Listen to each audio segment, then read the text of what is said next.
of the office fighting for survival of his position. It has been most unfair. It has not been for the best. NDC is the party that when we're in government, people feel safe and they're able to go about their business. Unfortunately, since MPP has been in power, it is as if we are living under a curfew. In the night, when you drive on the roads, there are no cars because everybody is afraid of armed robbers. When NDC is in power, you can drive at any time of the night safely. And so, I'm giving a hint to the armed robbers. NDC is coming back. We're going to make our country safe again. We cannot stand the situation where our mothers go to the market and when they're coming back, they've sold their goods, armed robbers stop them, steal their money, collect their mobile phones, and take everything that they have with them. We are going to come and fight armed robbery and make sure that we make Ghana safe again. We need it because if the 24-hour economy policy must work, then we must have safety and security in the country. So we're going to make our roads safe again so that people can go to markets and do whatever they want at whatever time of the day and be able to know that they'll get back home safely without being attacked. Well, you're not going to jail them, but you jail citizens. But when you jail people, once you arrest somebody, it's an expenditure on the state. If you jail the person, it's an expenditure on the state.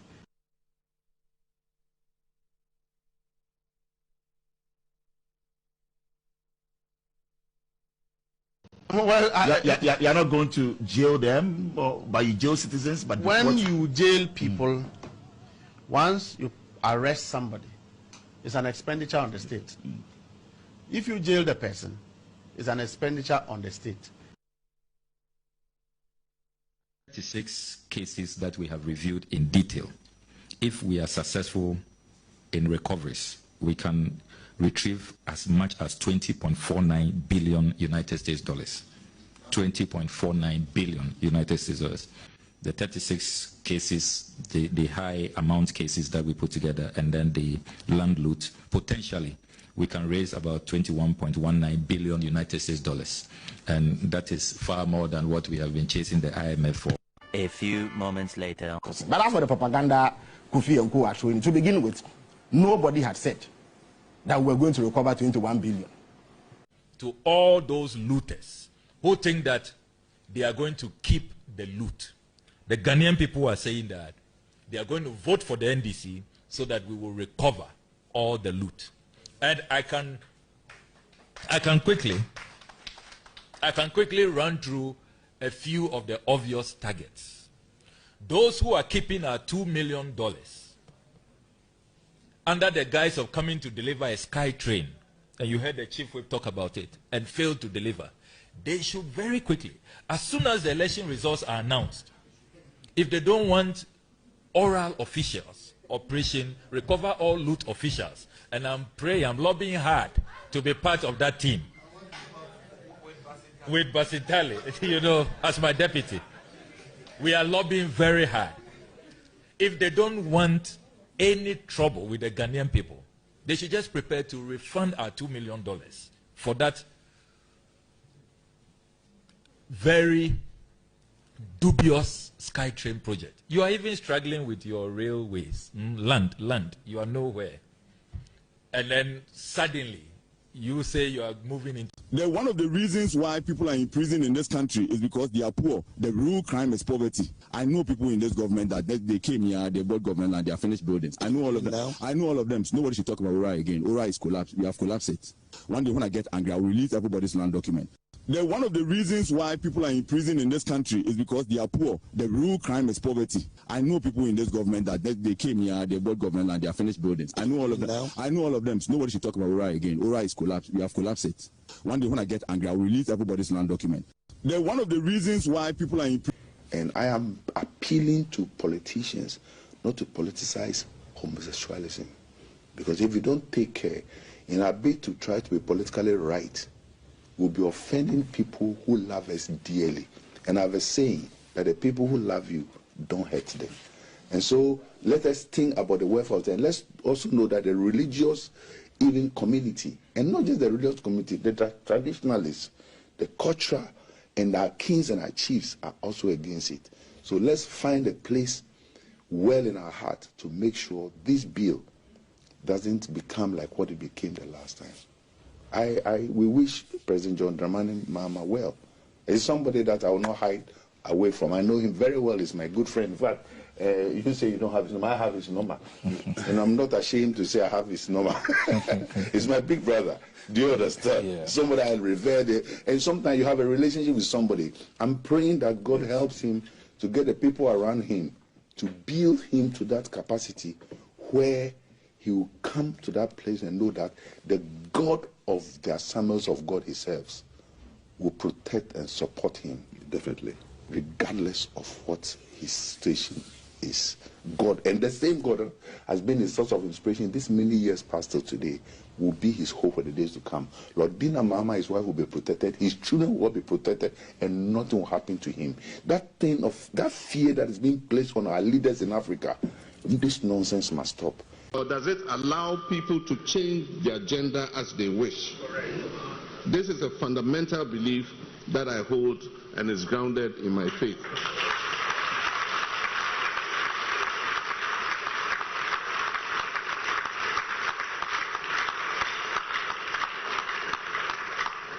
I therefore assure you that the promotion of LGBTQ and all the pluses will have no place in our schools and communities under my administration.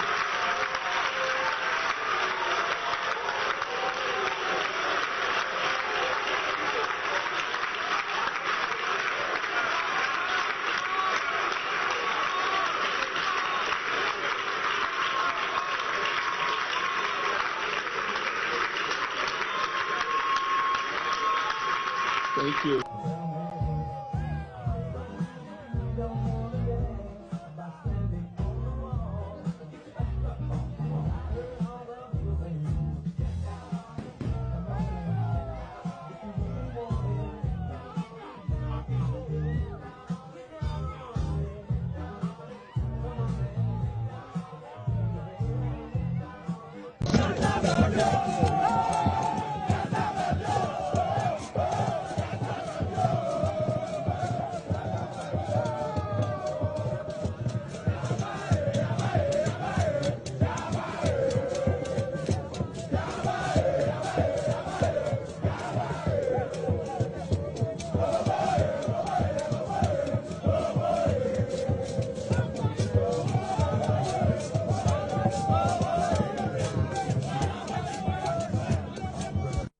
Government is broke, government is broke.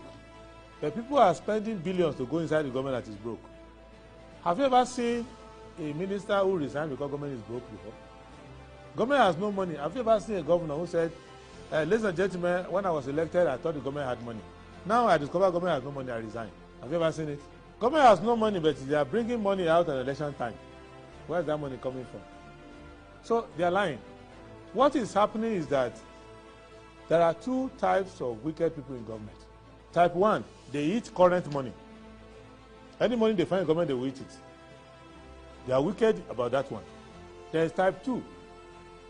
Type 2, they eat current money and future money. They will say, my term will end next year. When I leave, how will I eat money? Let me borrow money now and borrow money of the future and eat it now.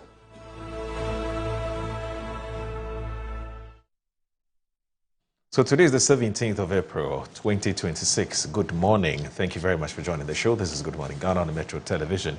My name is Aldo Moro, and it's always a pleasure to come your way. It's a beautiful, beautiful Friday morning, and this is a day the Lord has made. Indeed, we're glad in it, and want to say a big thanks to the Almighty for making it possible, for giving us the rare privilege of returning here to join the nation's conversation on the big issues that matter to you, and also making the rounds in our dear country, Ghana. And I want to say Assalamu alaikum wa rahmatullahi ta'ala wa barakatuh. Also, I want to say Jummah Mubarak. Muslims, let's meet it at 12:30 at the mosque and pray to the Almighty Allah. Let me go straight ahead and look at what the papers are reporting this morning. And I start, as always, with the Daily Graphic. Daily Graphic is reporting that voluntary tax compliance, indigenous businesses leads way. And there's also indigenous business, leads way. KGL Group pays 153.21 million cedis to GRA. And there's a 33 SHSs to pilot new WASI SC curriculum this year. BOG governor urges IMF to reshape support to Africa. There's UPSA Law School, Honest Chachu Chikata. The Ghanaian Times says KGL Group pays 153 million cedis corporate income tax to GRA. Order removal of Doboro police checkpoint. Commuters appeal to IGP. Vacate and save Kaiser Flats. Minister directs occupants. And this High Court rejects Owari Mensah's bid to halt trial. Daily Guide says that KGL pays 153 million cedis to GRA, fulfills promise, and the pensions board blows 15 million cedis on Land Cruisers, according to the minority. CJ calls for excellence in justice delivery. 2 Brecum Chelsea player kidless nabbed, and as lawyers seek updates on wife-beating complaint against Renak. It's Richard Niabi.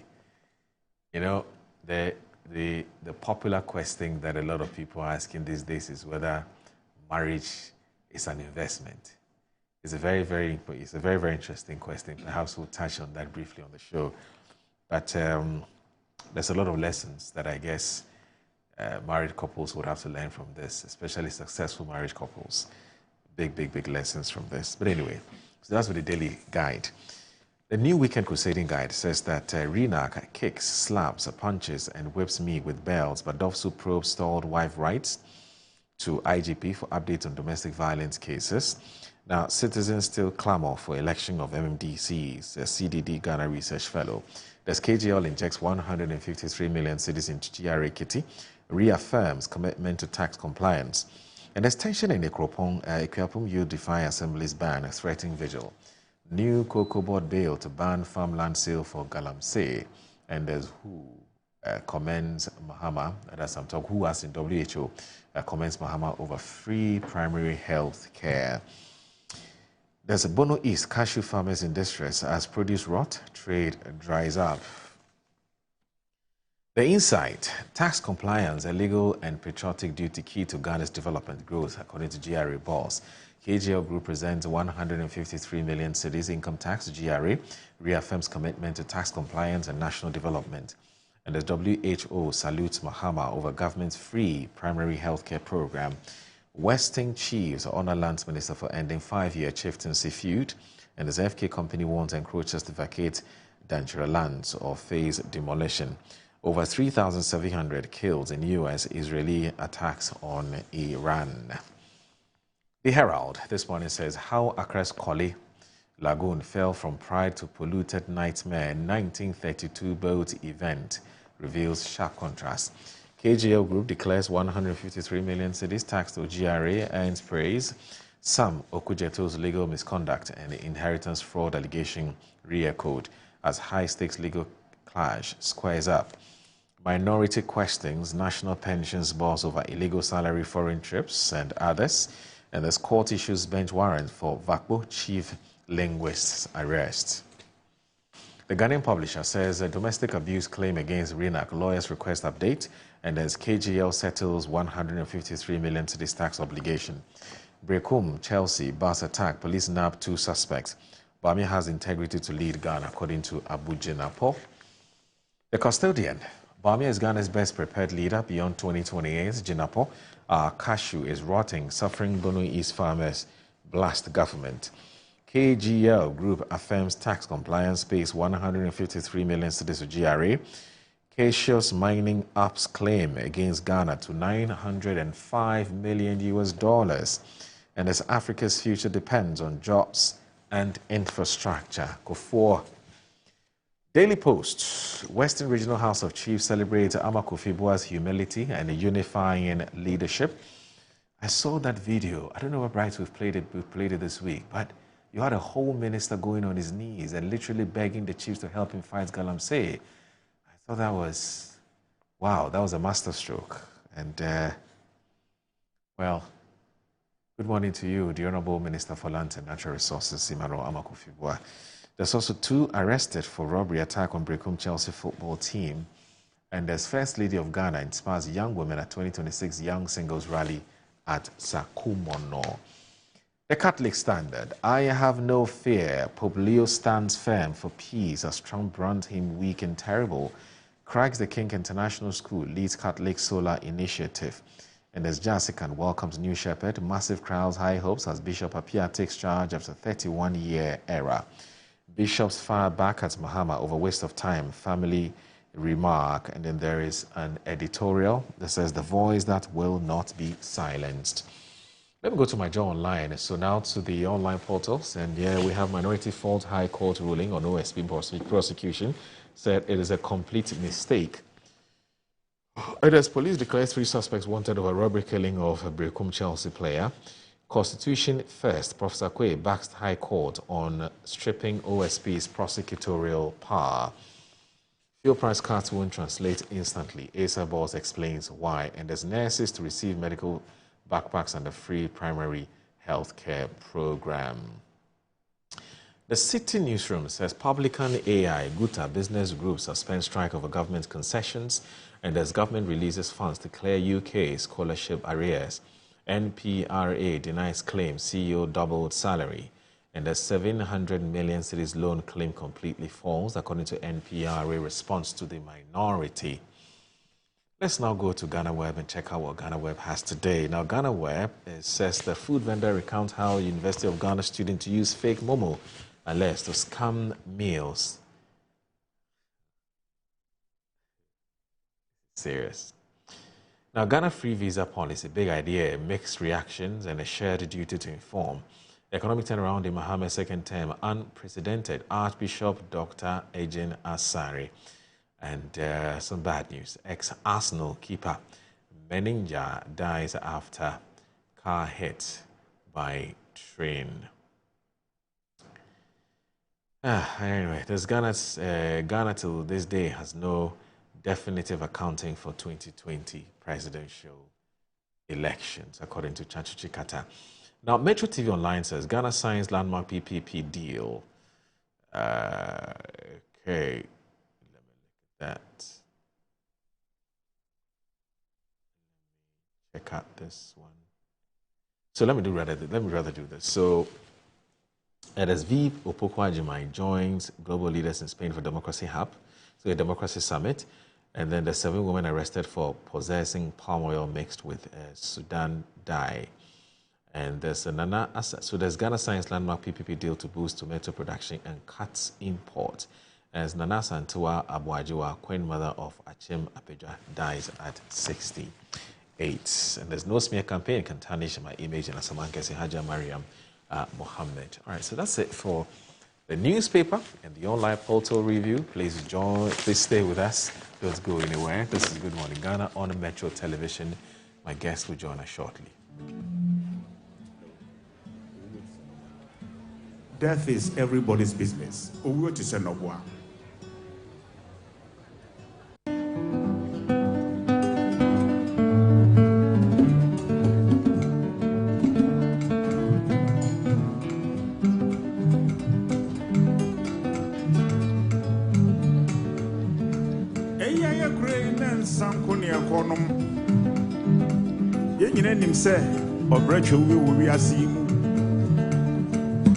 So do we are now one in the Pidiaba, the Koyada from moi, Zabra Chichri free the Pam. Kojana, oh, what is an boy? Near Kojana, no, what is an boy? Near Kojana, no, what is an boy? We never near Kojana, no, what is an boy, Woody.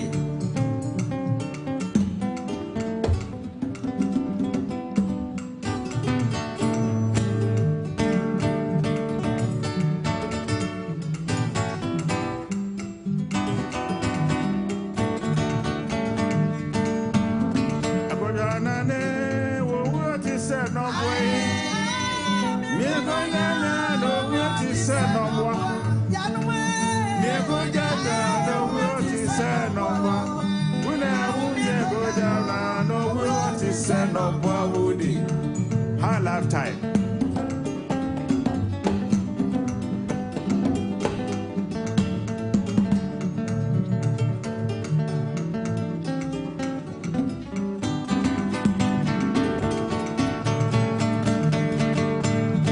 Agosi jamre ni banche viaje.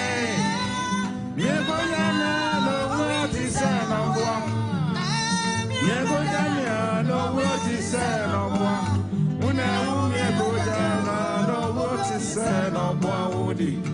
Abrantie bitu batako nyana ho. Eye be de krumu anore ne nsa mane. Wonkwa ye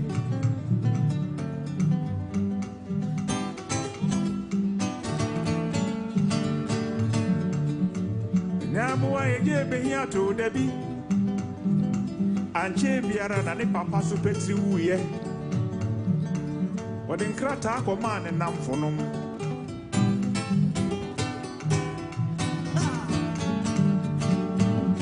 Agojana ne o wati se na boy. Mi agojana no wati se na boy. Mi agojana no wati se na boy. Una umye kojana no wati se no boy.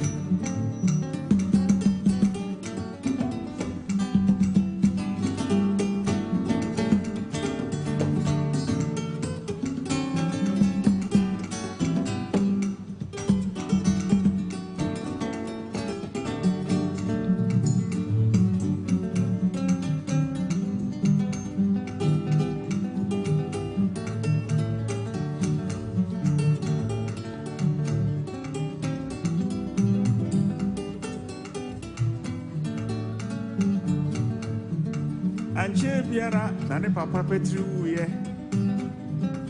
Wodin krata ko man nam fonum. Eye ni duru so no biara ama.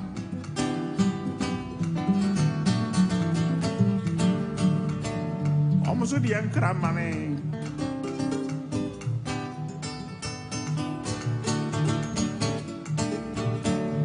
Agosi jamre ni banche riasimu. Mieko janya no wati se no bwa. Mieko janya no wati se no bwa. Una mieko janya no wati se no bwa odi.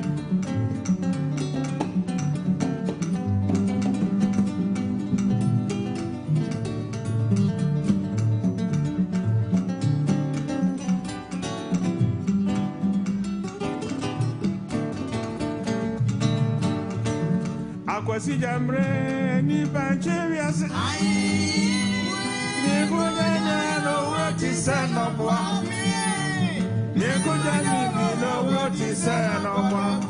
Una mieko janya no wati se no bwa odi.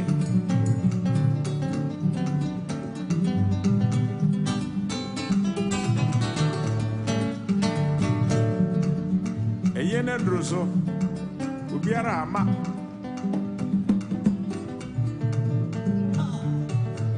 Ensa ne sisi wei enye nipa ne anom.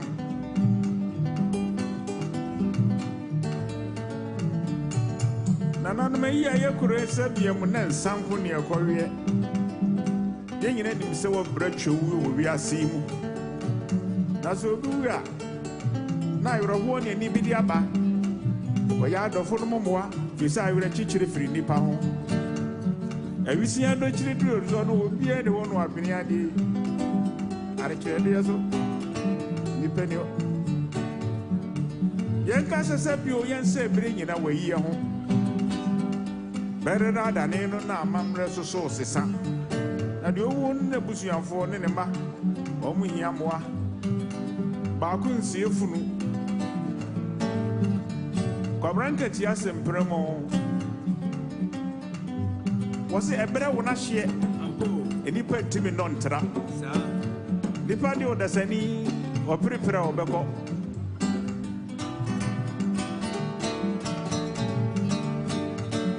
akojana ne owati se no boya mi akojana no owati se no boya Miekojana no what is no kwa.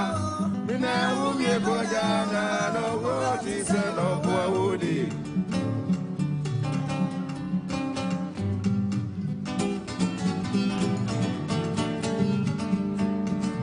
Akojana ne ya kwa yo.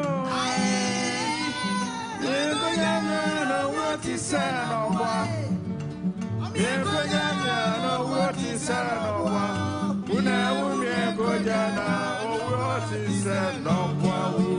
Thank you.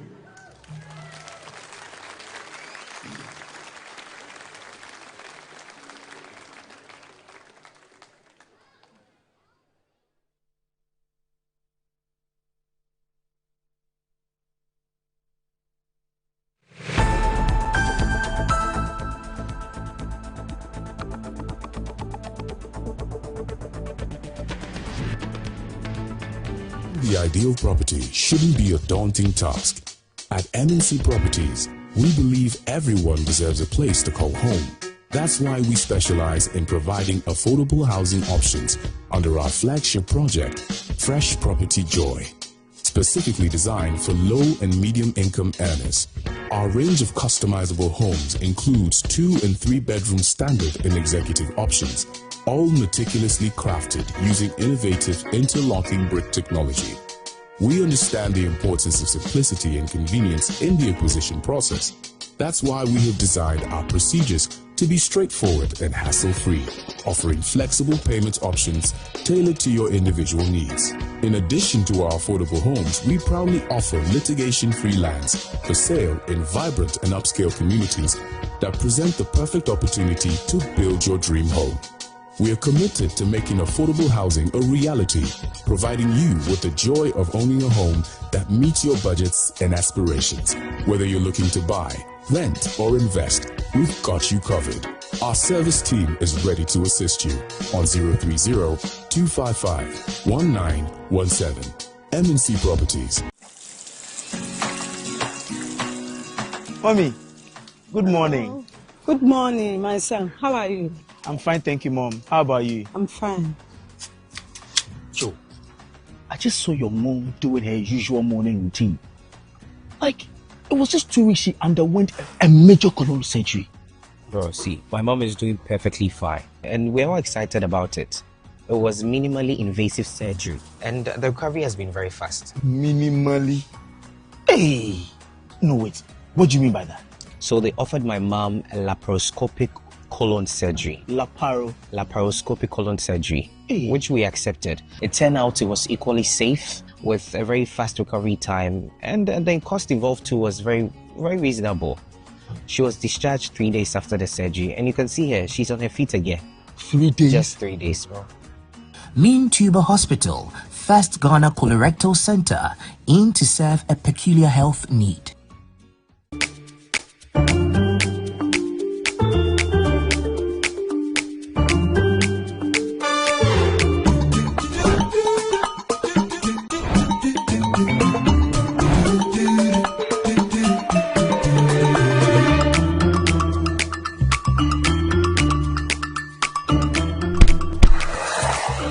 Hey buddy, it's me Azar. Yeah, me now they see. Hey, you don't look fresh. Oh. Hey. With your label today, me. Wait till you see what's inside me. Azar, freshly made inside and out for greater coverage and colors that last longer and beautify your walls, spaces and places. Azar, no size. Go ahead. Buy now. Azar, #1 from Azar Group since 1921. Ghana poor. Me chechi woni nara. Me din e de baby dapa. Me di ade sonko kra na ebremo. Nya ode to aduane mo ama waduane e dapa na me de bremo. Eno any some spices. Some spices dey. E bu wa wo bebre o. Various flavors. Ubenya eya akoko. Ubenya nantwie. Ye di ku jollof mu ma emu ye de. Ubenya ye di ku nkwan mu. Ye di ku froye mu. Ho na kope bito. Na ema waduane enye de. Unye mi nia. Ye nkon ko tie nyankofo eka. Autant de communication, ni all enjoy Oduba, that Samu spices. One in the essence, no fight. Samu spices in a sabi daddy so say. Samu spices. Mun Samu. Samu spices. Nyama chicken. Samu spices. Yes, In Sanaka in Kitwa, measure 10 grams. Yawa chicken, spaghetti, garlic and ginger, stew, and jollof, and the flavors of Bebre. Samu spices. Yes, Saka. FDIJ Jadien Kratoyatum.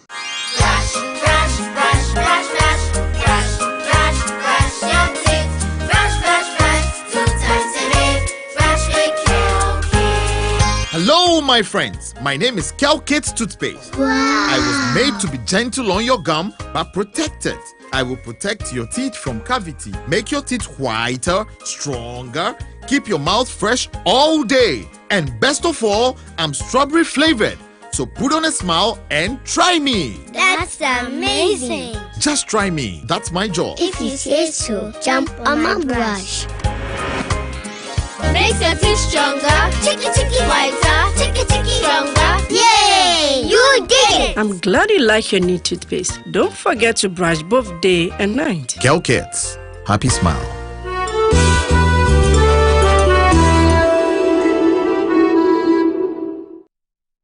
Hey, Unia, new release in Yana. Kaya gum.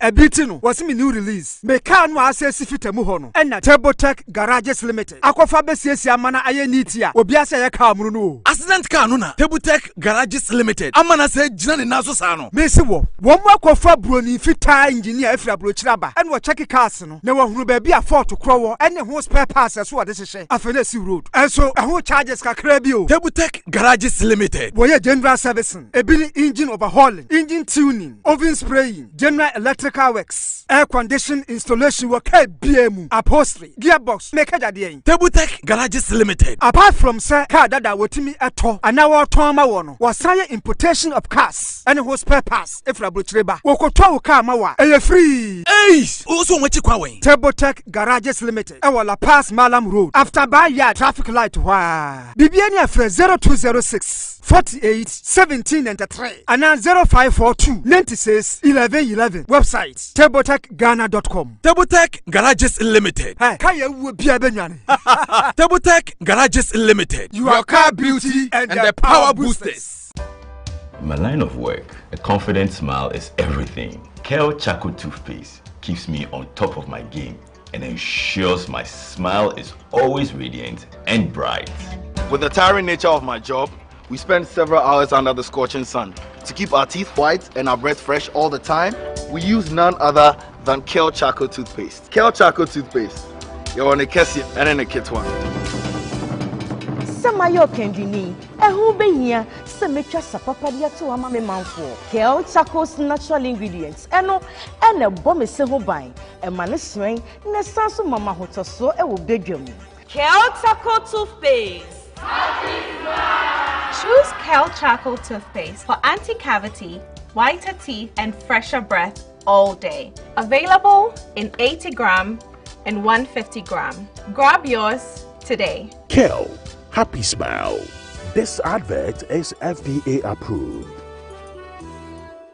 Looking for the ultimate oil city getaway? Welcome to the Groove Esipon Beach Resort, where luxury meets adventure. Host your meetings and events in our fully equipped conference facility. Relax at a sparkling pool, unwind in cozy rooms, satisfy your cravings at our scenic restaurant, and enjoy fun-packed recreational activities and a walk through our charming museum. Whether it's business, pleasure, or pure escape, the Groove is your perfect destination.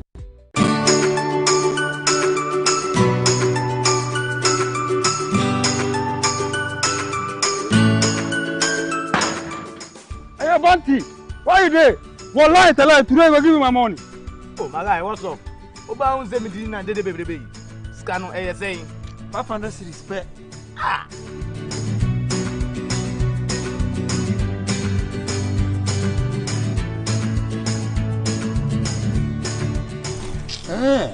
I see. Level don't change. But to show me the way. But there's some sorry, Amanua. Talk to babe. ¿Quieres ganar dinero? Huh? Cash. Yes, cash. Hwehwɛ kwan pa a edubekɔ nkunimdie mu. Call wada.on.us na me sign up. Ema ore mfi sɛ wode wo telephone number so ebeka ho uwie a. Afei, be games no emu. Hwehwɛ one shot game. Fasika kume bi to ho. Afei, numbers are free 0 to 99. Yede wakuma pe.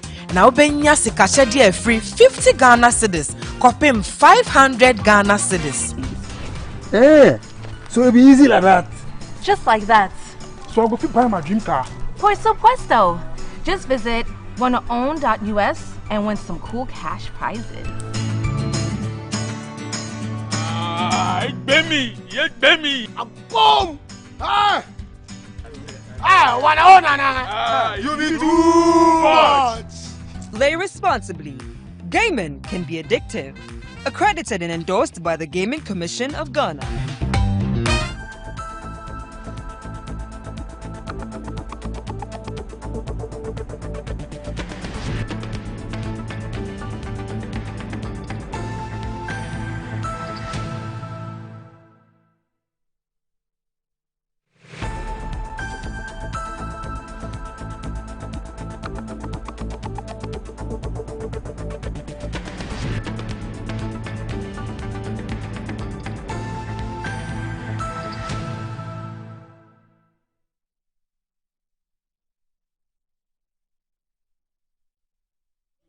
Oh, me can't not imagine so. We live to teach.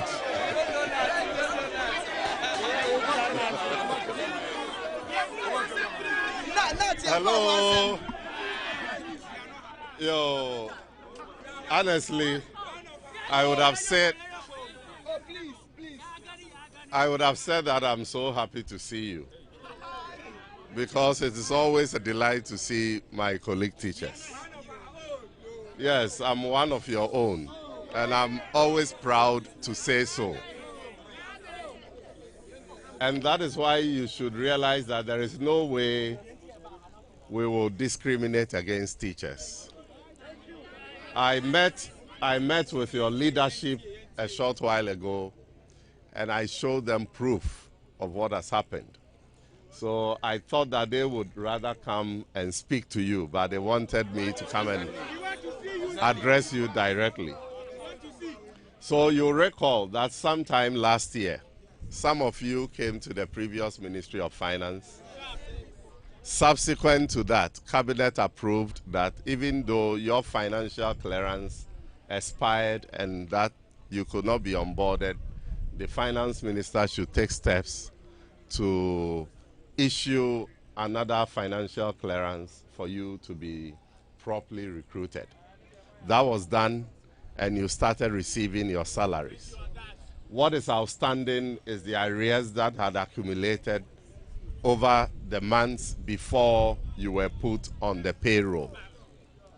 I showed your leaders who came to meet with me in the office, because your concern is that you have credible information that your colleagues in the health sector were going to begin to receive their accumulated arrears from April. So I showed them that indeed we received the request from the Minister for Health dated 2nd February, and we have processed. So on the 26th of February, the Finance Minister wrote to Controller to begin the payment of the arrears for the health professionals. And the arrears has been staggered into 4 installments. So this April, all things being equal, they will receive it. We have subsequently received a similar letter from the Ministry of Education, which was dated on the 30th of March. And so we have gone through our processes, and on the 13th of April this month, even though the Finance Minister is out of town, he instructed me to conclude the processes, and I wrote to Controller to start the payment of your arrears. That payment will start from May. So in May, you will receive 4 months of arrears. June, you will receive another 4 months. July, another 4 months until the payments are concluded.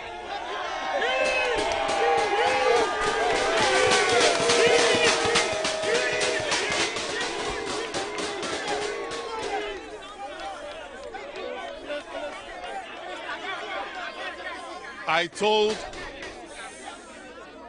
told your colleagues, the leadership, that we operate an open door policy. I would have expected leadership to come here to sit with us to find out the processes. Because if you had this information, you wouldn't have been walking through the sun to demonstrate. So we stand ready to support you. There is another outstanding issue, and our attention have been drawn to the fact that there are a number of you, a few of you, who have still not been put on the payroll. That is unfortunate, and I'm surprised at that. That is something we need to investigate and regularize, because you recall, no, it's not about GES or whoever. We need to find out what the challenge is, because subsequent to the cabinet's directives that we should regularize and issue financial clearance for those who have started teaching in 2024, we received... All right, you're live on Good Morning Ghana on Metro Television. The show is also live on 94.1 FM. So this one, I have two very, very, very interesting guests, and interesting because apparently they're two very, very good friends. They have a lot in common. I'm sure that they would share that with us because they are the original composers of the song. I don't want to do a rendition, but they're two very good friends that I can tell you at the very least. And the two of them are also products of, well, I'm not sure about that. Arguably and debatably, one of the good schools in Ghana. That's arguably. And yes, they are noisy, but like we say it in Pidgin, nothing for them. They're noisy. Well, they do well in maths and science quiz, but that's it. You know, there's more to the successes of a school beyond maths and science. But anyway, let me stop the long talk. So one of them here, in fact, both of them are medical doctors. That's what I'm saying. Two very interesting guests. Both of them are medical doctors, but they're politicians as well, and they are loved by their political parties, and they're very good friends of the media. Except that one has been very busy doing other things, and so he's not been engaging media as much. But he tells me that has changed. He'll be doing a bit more of that. So, Dr. Bernard Oko-Boy, former health minister, former board chair, Kolebu Teaching Hospital, and also former MP for the Lejokuku constituency, and also the former chief executive officer of the National Health Insurance Authority. Doc, good morning. Thank you very much for joining us on the show. Good morning, Ghana. It's always a pleasure to have you join us. Watch on enough, once in a while, Otano Jelly or Swanee Anyway, so don't mind me, that's just by the way. That's all. Dr. Senanu Kwesi Jokoto is the Deputy Chief Executive Officer of the NHIA and former parliamentary aspirant of the Keta constituency. He's with us this morning. He's also a private medical, or let me say he's a medical practitioner, so he's a doctor. Doc, good morning. Thank you very much for joining us. Good morning, and I'm really happy to be here. Right. And let me say also a good morning to all your viewers, and I'm sure listeners as well. I'm not really happy with the pairing because you brought my good friend here to come and sit. I know the punches that I have loaded may not be able to fly very well. Yes, but he's been a great friend. When I was Deputy Regional Director of Health Service in the Volta region, he was Deputy Minister of Health. He came, we hosted him, we took him around. That was during the COVID era. And I must say that he did a yeoman's job at the time. But back in school, he was a very aggressive learner. Okay. Oh, cook boy likes stew and pork. Oh. But he understands as well. Oh, okay. He likes stew and pork. And we're on the same football team. Okay. For KNUST SMS. Yes, yes. Okay. Yes, he operated from the right wing as a striker. Okay. And I was a standing 5. I don't know, interesting is that when we first came to Tech, I was operating from the wings and striking. Okay. By the time we got to 3rd year, because I was growing and putting on a little bit of weight, I started playing the middle. By 7th year, I was a defender too. Limited movement. Now, is this progress or retrogression? It depends on how you look at it. Progress in different positions. Oh my God! And he did some SRC politics as well. SRC politics. We're both in Confanochi. You know, the critical years you in Confanochi. Okay. And then the university campus is different. So he was running mate to one of the SRC presidents. So, I see. So the time I had a little car. Then he would jump in there and I'll send him to campaign on the KNUST campus. He won that election. So at the time, so he won that election. That was student politics. I see, but at the time, your different political differences didn't matter. No, that time your friends. We're focused on passing medical school. Were you a member of TESCON, KNUST? Well, at the time, yes, I was. You were a member. Yes. How about you, Tane? Yes, we were contributing, but I think at the time, like you said, we were more into student politics. Yeah, politics. I was president, Federation of Ghana Medical Students Association. Then I think he wanted to take over from me, but that one I mafiaed him. I supported another candidate. I lost my like Oko wants everything. He was a solid. But his class mafiaed me. Oh, he said I was a stubborn guy. So what? You were second, third? Yes, no, you were second. Like, very close race. Very close. Yeah. I mean, it was another gentleman called Dr. Briebua. Oh, who beat him? Who eventually emerged, No, but he's been a solid politician from back in the days. But just that he joined the wrong tradition. He's in the wrong tradition. That's. I have to respect this Pandora's box. I'm sure if I give you 3 hours, the two of you can give me every reason why your political traditions are the best. You know, but good to see the two of you, and it's really good to have you join us on the show. And I guess that it's a bit rare to have 2 medical doctors on the show. I'm not saying it doesn't happen, but it's quite rare. And to think that they attended the same school, you know, school in terms of senior high and also at the tertiary level, they've done a lot together. You know, they're both politicians. They turn out really good. The political parties have a lot of respect and admiration for them. It tells you that if you focus and you do it right, it will turn out right. You know, and I'm sure that it's not something that's happened by some kind of a fluke. They planned it, you know. So a big congratulations for them. And for them, I'm sure they will tell you that, look, this is just the beginning. They have a lot to do ahead of them. In fact, both of them are seen by their political parties as really potential leaders of their political party. They don't want me to say these things, but I'll say both of them are seen as potential leaders of their political parties, and we can only wish them well. Now, gentlemen, I want us to start, you know, the Good Morning Ghana program on a rather unconventional way. That's not to say it hasn't happened before. This is quite rare, but it has to do with things that we do in our lives. You know, everyday social issues that we are confronted with. There's a big matter which has been trending on social media, and it comes down to the question of whether really what is marriage. What is marriage, and whether marriage is an investment. If it's an investment, what kind of investment are we talking about? Is spiritual investment, emotional investment, financial investment, physiological investment? What is it? Physical investment? What is it?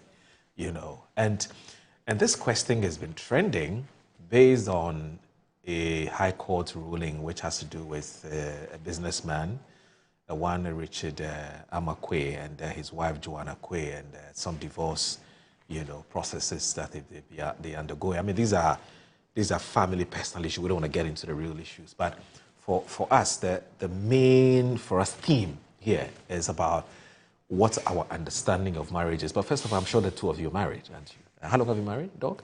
Yes, I was 10 years yesterday. Oh, interesting. Congratulations. All right, thank you. So happy 10th anniversary, isn't it? Yes. Wow. Wow. How's the family doing? Everybody? Yeah, we're doing. Wow. 3 lovely kids. They're all doing very well. Whoa.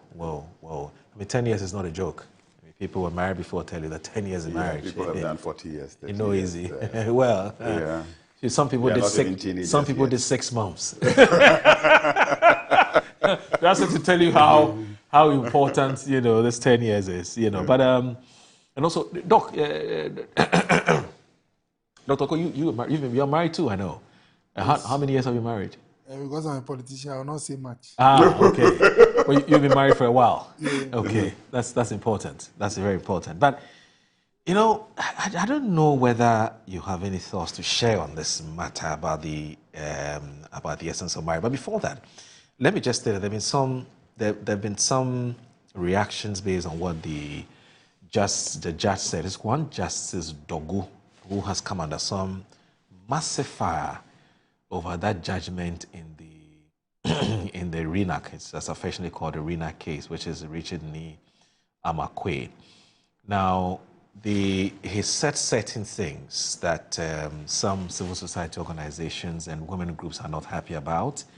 The fact that he says the woman can still remarry, and I saw she can remarry, so she shouldn't based. She should lessen her expectations on what to expect from her husband just because they're not together. She can move into some other marriage if she wants to make some more money. And FIDA, which is the Federation of International something Association, I've forgotten what the full name, but they are saying that they are not enthused about the judge saying that Joanna Kofi was still an attractive woman and could remarry, and relied on that assertion on his judgment. And it says we express complete disapproval of passages in the judgment would introduce considerations unrelated to the legal issues for determination. In particular, the reference to the pensioner as physically attractive the petitioner as physically attractive and capable of remarrying anytime she felt like, in the context of deciding financial relief to be granted to her, is with respect offensive and deeply troubling.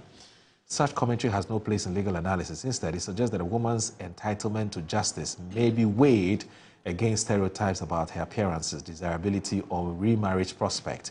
That application is incompatible with the dignity of litigants and with the objectivity expected of judicial determination, part of the petition read. And the other one, which is said, marriage is not an investment. Now, the women lawyers were not also happy about the judge's claim that marriage was not an investment for people to earn a profit from. We are equally alarmed by the judge's assertion that marriage is not an investment and the characterization of the petitioner's financial claim as ridiculous. A court, of course, entitled to reject or reduce claims not supported by law or evidence. However, the language used in doing so should remain measured, relevant, and restrained. More importantly, an approach to financial relief on divorce must take proper account of the reality that women's contributions to marriage are often not only direct and monetary, but also indirect, domestic, emotional, managerial, and developmental. To diminish to dismiss or diminish this reality risks sending a message that the invisible labor of women has little legal value. Now, FIDA also expresses that his pleasure over the judge's order to Richard Quaid to give his wife a 5,000 Ghana cedis, and they say it's too small because he's rich. But let me just read this interesting article. It's a very brief one, and I'm sure that you would enjoy it. Now, this one, it says that, let me tell you a story from the Republic of Uncommon Sense. And it says, not long ago, now this article, not long ago, a marriage walked into a courtroom, 16 years old, fully grown, with children accessed in a history long enough to fill several exercise books from Makola. At the center of the matter were two familiar names now dancing across our timelines, Richard Niamakwe and Joanna Kwe. They did not start with plenty. Like most Ghanaian stories worth telling, they started with hope, hustle, and shared struggle.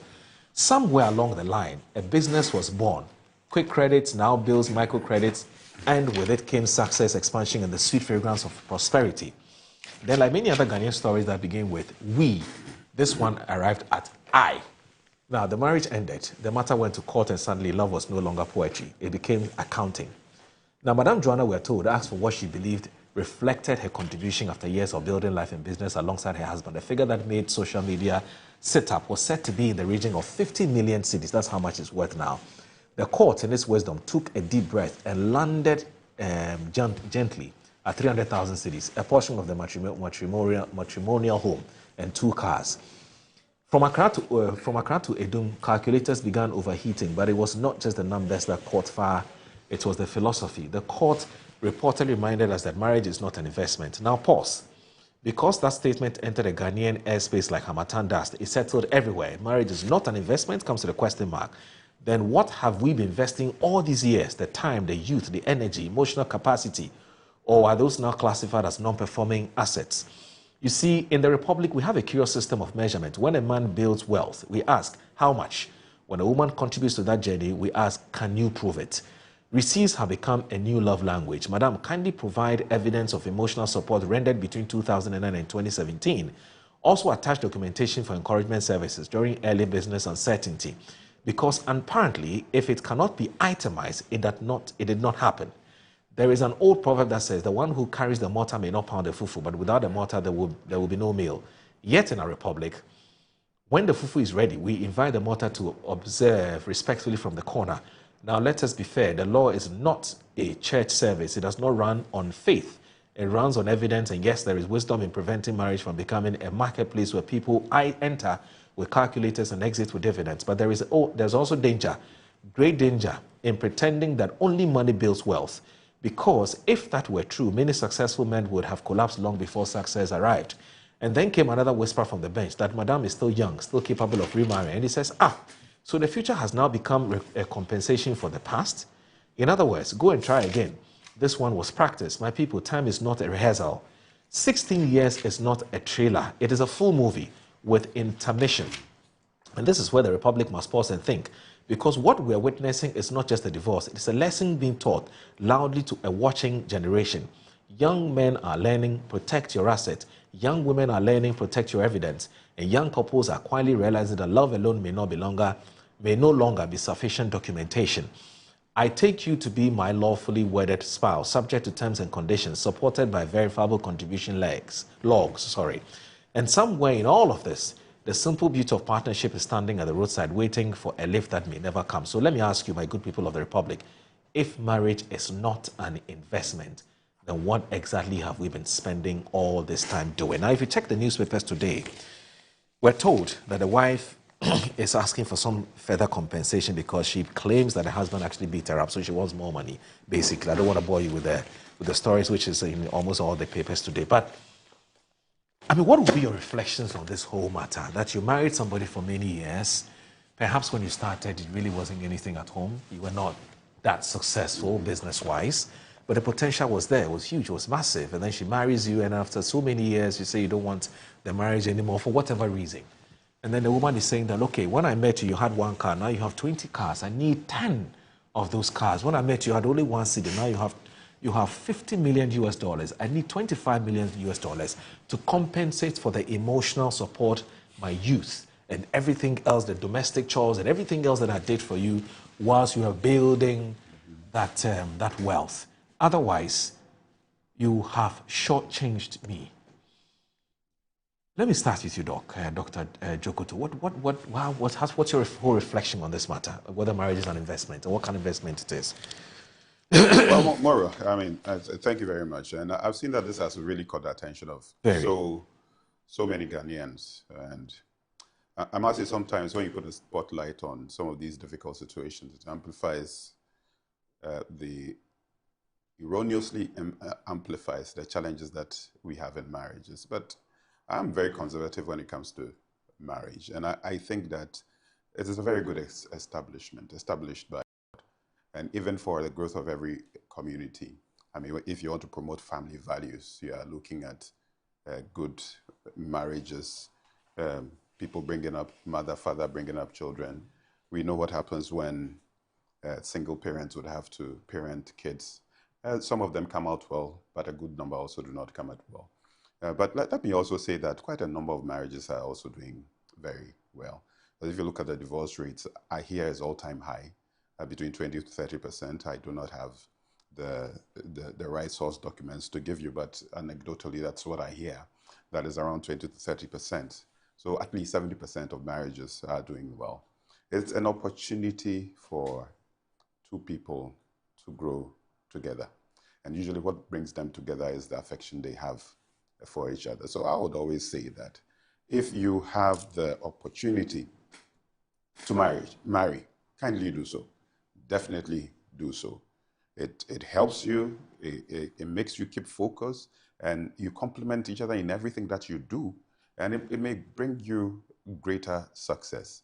I know that it's not in everybody's, not everybody will get married, let me just put it so. Some people never find the right partner, and some people, for some reasons, they just want to stay off.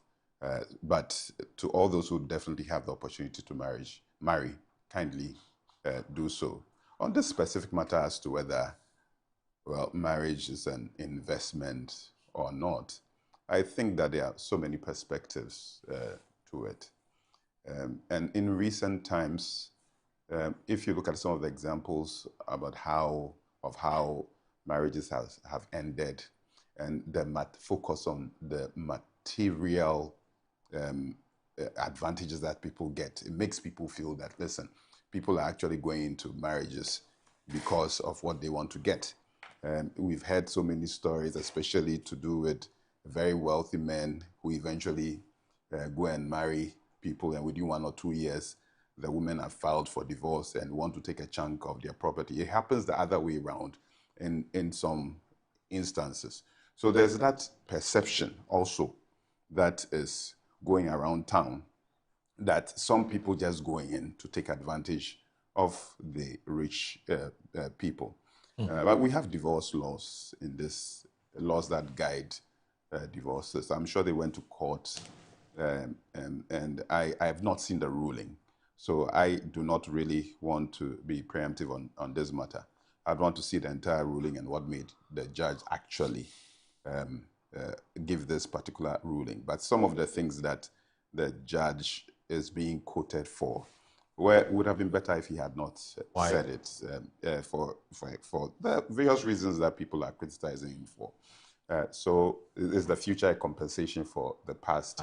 What was the woman's contribution towards the marriage? Sometimes, as a man is working hard, there ought to be somebody at home who would parent the kids and make sure that the kids come well, somebody to manage the household. Some people have to actually sacrifice their career ambition just to make sure that they complement whatever the man is doing. But until you have the real details of what went into this decision, you cannot really tell why the judge went this far in this matter. There have been other rulings in this country where the women have benefited immensely or we have been adequately compensated during these divorce proceedings, but this is not one of them. So just to end, yes, marriage is a good thing. Both of you would have to invest in it. It's a work in progress every day. It cannot be perfect, but when it gets to the point where you have to go your separate ways, we just pray that usually is as peaceful and as cordial as possible. But we really have to have a full view into this ruling to be able to draw comprehensive conclusions. Is one's wife necessarily entitled to a significant portion of the wealth that they have built over the years since marriage, just because you say you don't want that woman again? Is she morally entitled to what she believes she's entitled to? I mean, in this case, the judge has declared what he believes she's entitled. Like I said, we don't want to get into that, but she doesn't believe that what she's been giving is actually what, I mean, she doesn't think the gift, let me put it that way, is a fair reflection of everything else she's put in the marriage. And so for me, it begs the question, must a woman feel entitled to what she believes she must be entitled to by virtue of the marriage? And that's a question, we need to take a break just shortly. When I come back, I'll pick your thoughts on this before I'll pick the thoughts of Dr. Okoboy to come in. Let's take a break now, because once it starts, I don't want to truncate his thoughts. So please, let's take a break.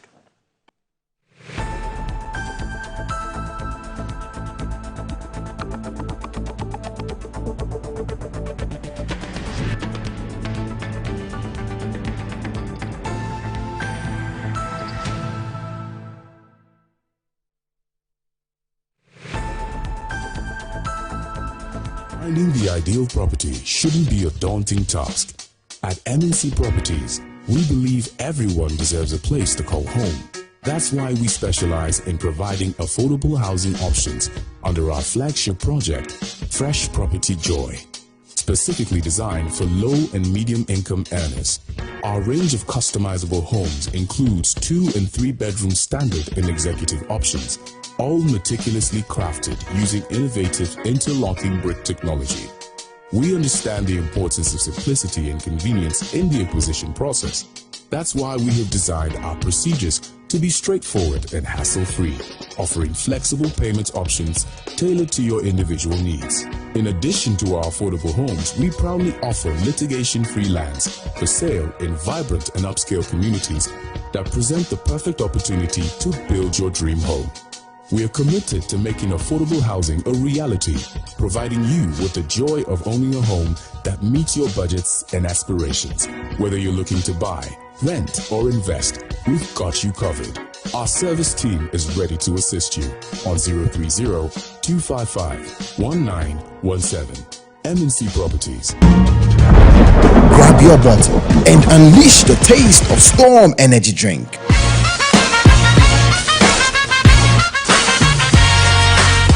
A bold flavor, a big attitude, feel the vibe, own the moment. It's your time to be different. Storm Energy Drink, make your mark.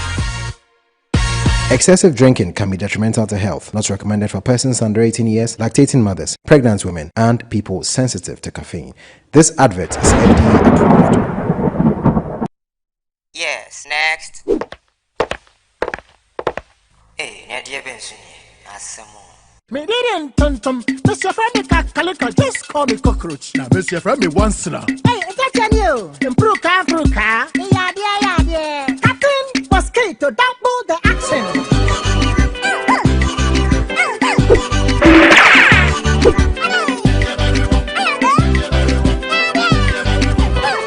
Me did this sasso spray. Mr. Friend is sasso quell. Yeah, go to my sasso.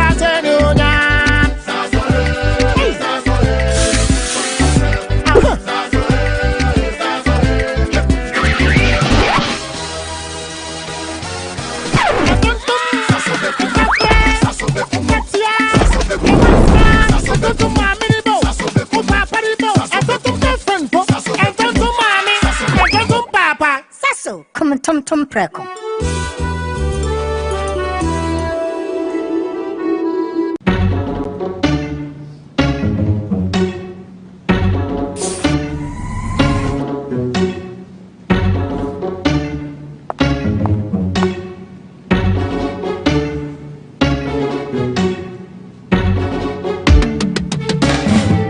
It's time to believe in you. We are changing, so should you.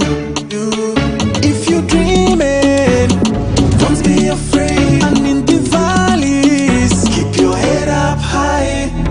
Dare to dream with Puma drinks. Puma. Yeah, believe it, you can achieve. Puma. Oh yeah, clap your hands for the whole new vibe. Make we set the bliss. Oh yeah, come alive. Let me hear you.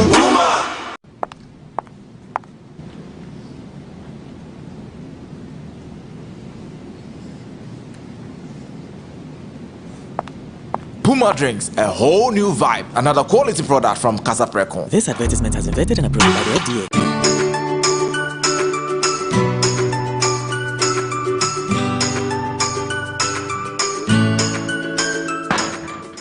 Hey, Bunty, why you there? What lie tell her today go give me my money. Oh, my guy, what's up? Oba 17 and baby. Scan on ASA. 500 cities per. Ah.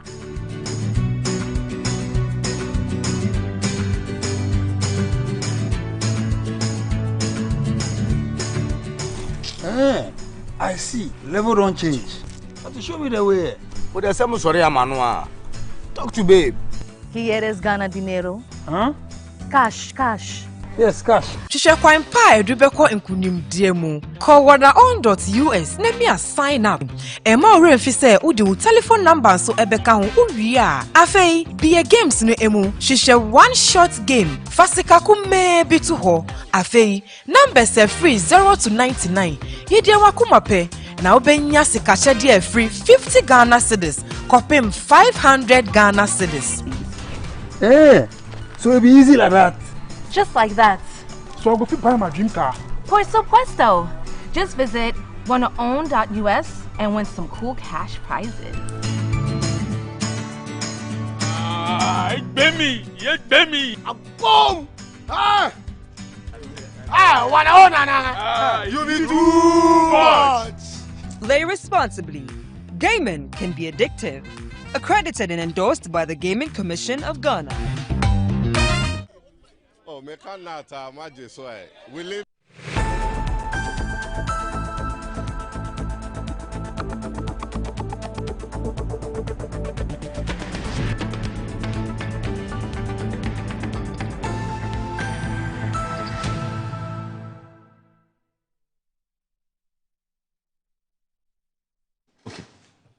Well, I'll bring you back. Okay. So you're watching Good Morning Ghana on Metro Television. The show is also live on 94.1 FM. So please tell a friend to tell a friend, tell a friend. Today we're doing something slightly different from what we typically do, which is the hardcore politics. Because politics alone does not run our lives. So we have a social aspect of our lives. And here we're talking about marriage and when it goes south, the kinds of entitlement that sometimes women believe they must have.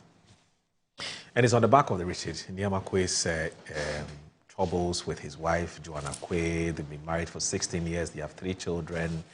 The wife says she doesn't want the marriage anymore. But then when she met him, he had nothing, according to her. Now he's worth billions of cedis. She wants a chunk of that money.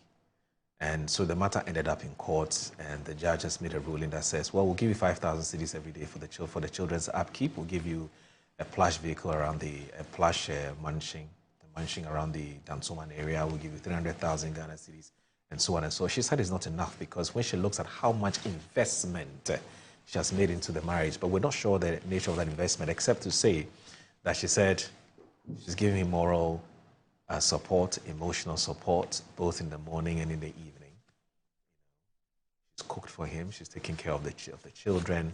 And so she deserves more than that 300,000 cedis. 5,000 cedis for a rich man like you. I give me 5,000. Why? So she's very upset. And now she's filed additional suit in court saying that he battered her and so on and so forth. And so she wants more money from all of that. So, but for us, this is about somebody and his wife. But the bigger issue is about, marriage and the kinds of investment that we put into it and how sometimes women or some women feel entitled to certain things because by the mere fact that they're married to you, they're entitled to your house, entitled to your cars, entitled to your money, and so on and so forth. Some say there's nothing wrong with that. Some say there's everything wrong with it, But if you want those things, build yourself up first. Make the money. You must have a profession. Start a trade. Start a profession before you get into marriage. This thing where women get into marriage because as a source of financial security in itself is just a bit of a challenge. And that's why when they come in, whatever you have, they want it. They want almost everything, So, Doc, I asked you a question before we went on that break. And the question I asked you is that, is it fair for a woman to say that, Doc, when I met you, you had a Kia Picanto. Today, let's say you have 10 Land Cruisers, you have so many cars, you have so many houses. For whatever reason, I don't want you anymore. And I believe that I have invested in you emotionally and psychologically. And romantically, actually. So I need 5 of those Land Cruisers, at the very least. If you have 50 million cedis in your account, I need half of that. If you have 20 houses, I need half of those houses. I mean, is it a fair ask by your partner simply because she says she doesn't want the marriage anymore? Or is there something else that you think that she must be focusing on if she says she doesn't want the marriage anymore? Is it a fair ask? It's a very complex situation. Okay. And usually you'd admit that divorces are very complicated. And there cannot be one size fits all for this kind of situation. And once you do not know what the context actually is, it will be very difficult to have a judgment on this matter. Because there can be situations, instances where it could be a fair ask for the woman. knowing what the woman has contributed. Some of the things, some of the support is intangible, some tangible. Some actually would depend on the kind of agreement that they have had in the past. That listen, let me invest the time in business and making money, and you take care of the household for us. The woman too could have gone out, established a business for herself, and maybe within the 16 years also made some resources. You see, so this is another angle somebody would also look at it from. In some instances, the woman may also just enter the marriage with a certain kind of mindset to make money. They see the struggles of the man from day one. They may have not contributed anything to the marriage. Right. Then when it gets to the point that they think that, well, we want a chunk of this estate, and the easiest way to go about it is to file for divorce and have it for themselves and control it, then that is also a different kettle of soup at all. Right. So I'm saying that it really depends on the circumstances. But in all fairness, if you go into a marriage, you have to know that you are in it to build together. Everything that belongs to the man basically also belongs to the woman. Everything that the woman does also benefits the man. Right. And if it gets to that point, there has to be some kind of objective assessment of what each other's contribution was, and based on that, a decision can actually be made. So it's a complex situation. We cannot have one size fitting all for everybody. All right. Look, what are your thoughts on this matter? Is marriage an investment? Yeah, let me say a very good morning to all of you and to my senior in school, Dr. Jekoto, my very good friend too. You know, marriage is a partnership, and it's actually supposed to be built on respect. Now, beyond the respect, there's also supposed to be willful support, and I put that word willful because there are some who command or instruct it. Anytime things within it are being commanded, or it's like there's a sense of entitlement, that's where you have issues. And ideally, I use the word ideally, marriage is supposed to be lifelong. But if for any reasons the partnership must end, it must end in a way that is not rancorous and hostile. That is my thinking. Now, recently, you have a politician, a former lieutenant governor in the US, who shot their wife. Yeah. They have 2 kids, shot their wife and killed himself. You don't have to get to the level where this is how you end it, if you want to end it. And that's why I use the word respect and willful support. Those two are very, and I say willful because when you're in the marriage, most of the things you do, a police will not arrest you if you don't do them. Yeah. Like helping to raise the kids or to, no, you will not break a law. But as much as possible, these are things that you do out of the respect to support the partnership. Now, when marriage ends, in most jurisdictions, when you look at the laws guiding the separation process, more often than not, the assumption is that there should be a 50-50 split of the estate. Right.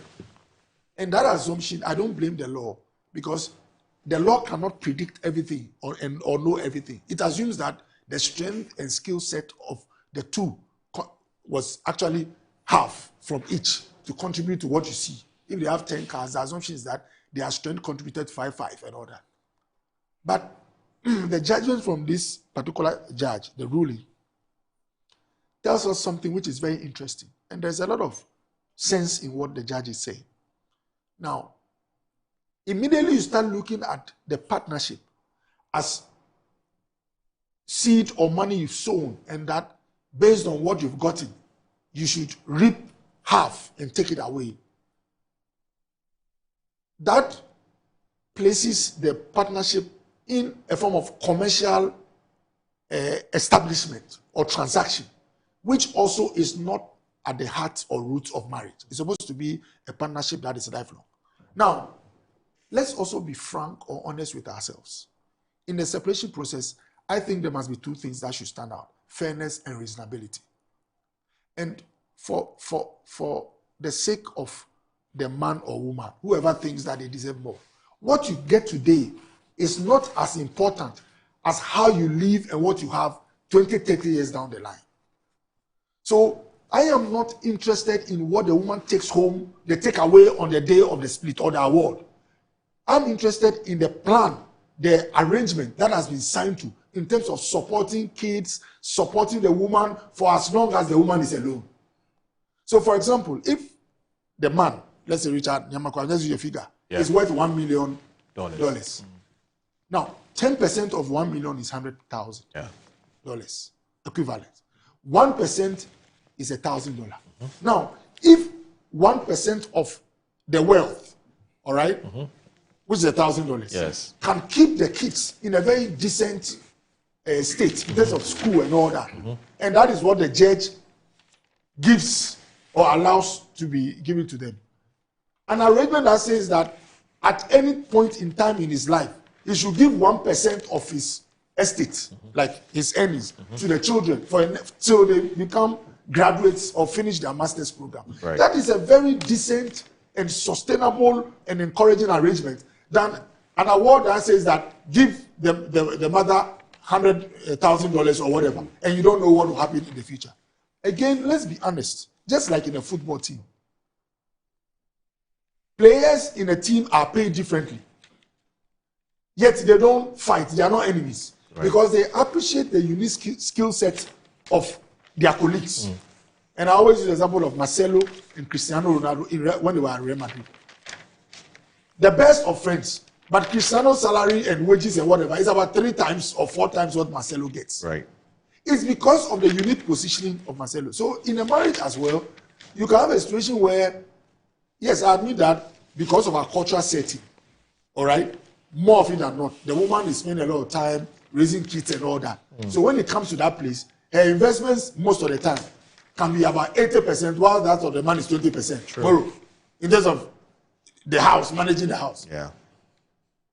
And more often, when it comes to, earning a living and bringing money to the house, like breadwinner or winner or whatever, you have situations where all things being equal, and I'm not saying that's all the time, but more often than not, maybe about 70% of the time, you have a man maybe contributing about 70-80% to what comes to the house. Now, if the skill set to make money and manage money and grow money lies with the man, this is a very important point I want to make. And through divorce, you go and split the fortune or estate and give half or more than half to the woman, you have endangered the fortune of the two. How? Because the one who knows how to grow money, manage money, and build money, the skill set, the work ethos, and whatever is lying with the man or the woman. So in a marriage where the woman, let me give an example, you have a woman who is a chartered accountant who spends most of her time outside in their house, they have a house help, the man is a very decent assemblyman, respected community member and all that, his allowances and everything comes to just 10% of the woman's salary, a chartered accountant. Please put emotions aside. You know that their wealth, if they are worth $1 million, you know the one who built 90% of the fortune is the woman. Beyond that, you also know that the one who has the skill set to keep that money growing and not diminishing is the woman. If you go and give $500,000 to, with all due respect, the assemblyman who is a very qualified plumber, does his work, but is also an assemblyman, you give $500,000, it is possible that 5 years down the line, if he's asked to show where the $500,000 are going to, it might have been, how do you call it, squandered. So, in such cases, we should look more at the arrangements. So, in this case of the plumber and the woman who is a chartered accountant, I would go in for an arrangement that says that as long as the man is single and the woman too is single, the fortune, the woman should be giving maybe 10% of his earnings or the estate they have to the man for as long as she's alive. That is a decent arrangement. And guess what, Moro? If you're a chartered accountant, your ex-husband, a plumber, you were living nicely, he was driving a car, always looking well dressed, and down the line, because he abused or squandered the money, people see him and he's drunk, he's looking tattered. Do you know that he has a way of casting a negative shadow on you. Absolutely. Exactly. So I am interested in, I mean, this Richard Nyamakwe, if the wife is driving a decent car, a Corolla, a Camry, a decent car, and he's also doing great things elsewhere. When you see the woman, I mean, that glory or respect you see around her, some goes still to the ex-husband. Right. But assuming you meet this woman and she's walking on the streets dirty, it has a way of coming back. Absolutely. So these are the things we have to look at. And I'll conclude by saying that the prodigal son is a classic example of what can happen to you if you are in a hurry to get fortune or estate, that you deep in your heart knows that you don't have the skill set to manage or to grow. You understand? So for me, in my life, I'm not too much interested in how much I take home. I'm always looking at whether I have the skill set to grow what I'm taking home or to manage what I'm taking home. I get it. And until I started learning my MBA program and other programs, I never knew when I was a doctor, finished fresh doctor, that when you keep your money in the bank, after 5-10 years, the money can get finished. Right. For our viewers, if you have, as we speak, you have 10,000 Ghana cedis in your account, and you don't get advice from a financial analyst, from an accountant on how to move your money, in the next, if your 10,000 Ghana cedis can buy you 10 bags of cement, in 5 years' time, you can only buy 2 bags with it. Right. The same money is getting finished. In fact, in 20 years, if you are not careful, that 10,000 Ghana cedis will buy you fuel for a day. So let me read this. Let me read these messages, and then we can move on to our next topic. Now, your very good friend Loratu Saka sends a message on this. Now she says that from both Islamic and Christian perspectives, marriage carries elements of investment, but it is not defined or driven by the logic of profit and return in the conventional sense. In Islam, marriage, which is nikah, is both a sacred covenant and a structured social contract. It establishes clear rights and responsibilities between spouses, including financial provision, mutual respect, and companionship. In that sense, one can speak of investment in terms of effort, commitment, and responsibility. However, the deeper emphasis is spiritual. Marriage is seen as a means of attaining tranquility, love, and mercy, as well as a path to strengthening one's faith and fulfilling religious obligations.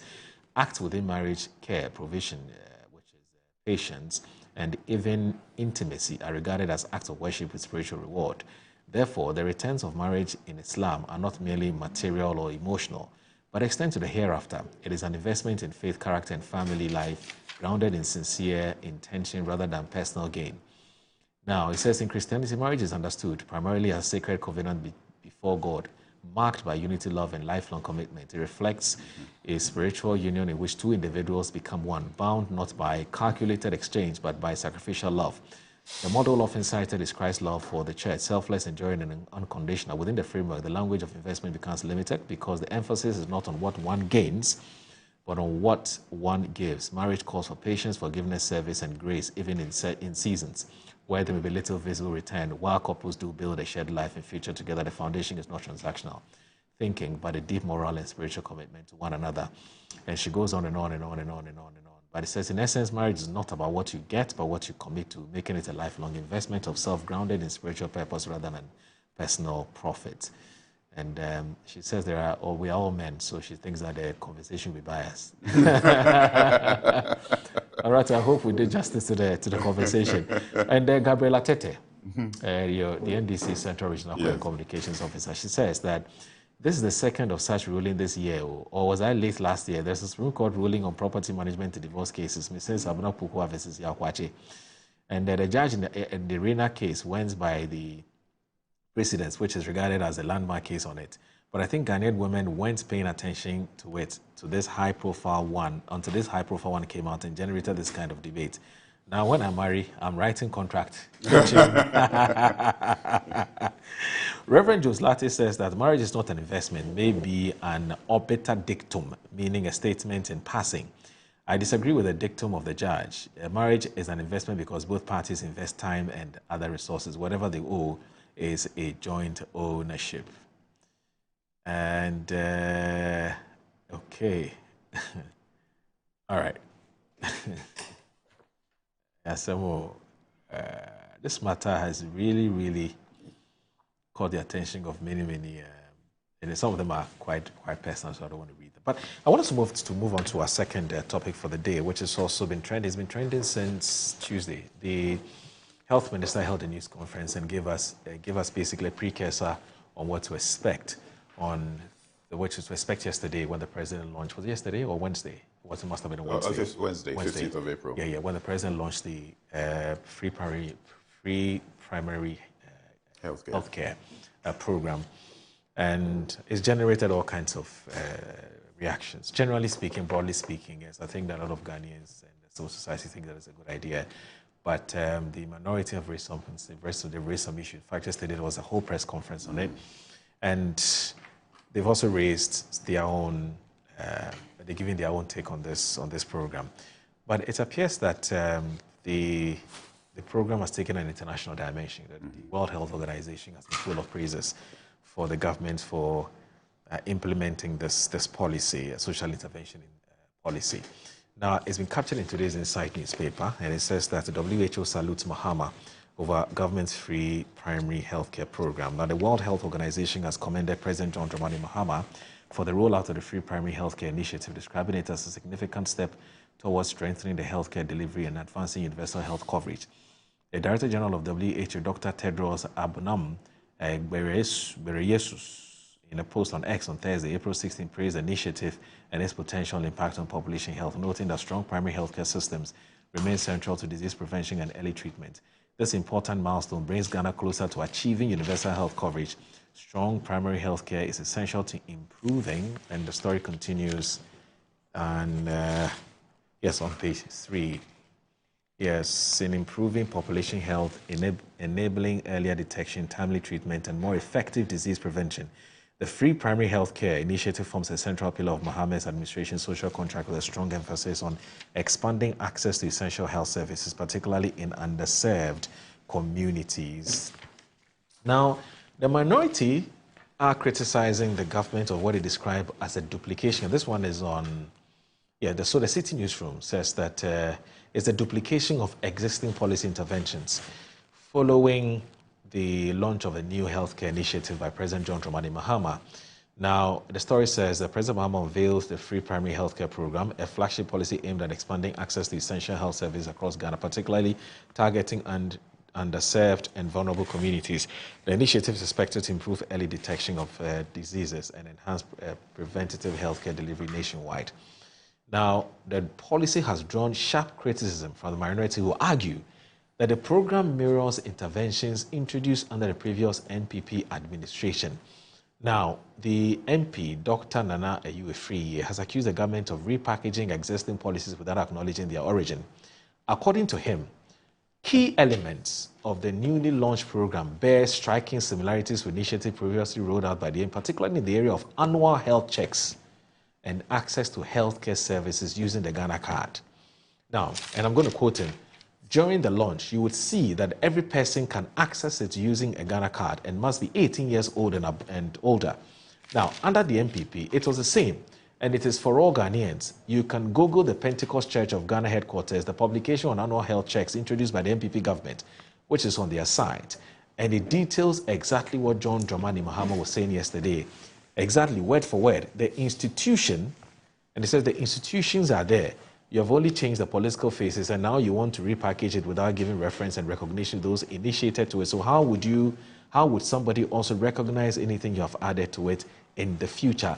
That's one leg of the argument. The other leg of the argument is this, that to be able to implement a policy like this, so you need a human beings, which is the human capital. You need infrastructure where the human beings are going to sit and dispense that health service.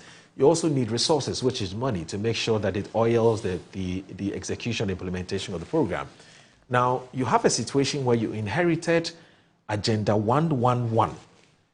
You have come to power, and you have not continued with that policy which the erstwhile administration started.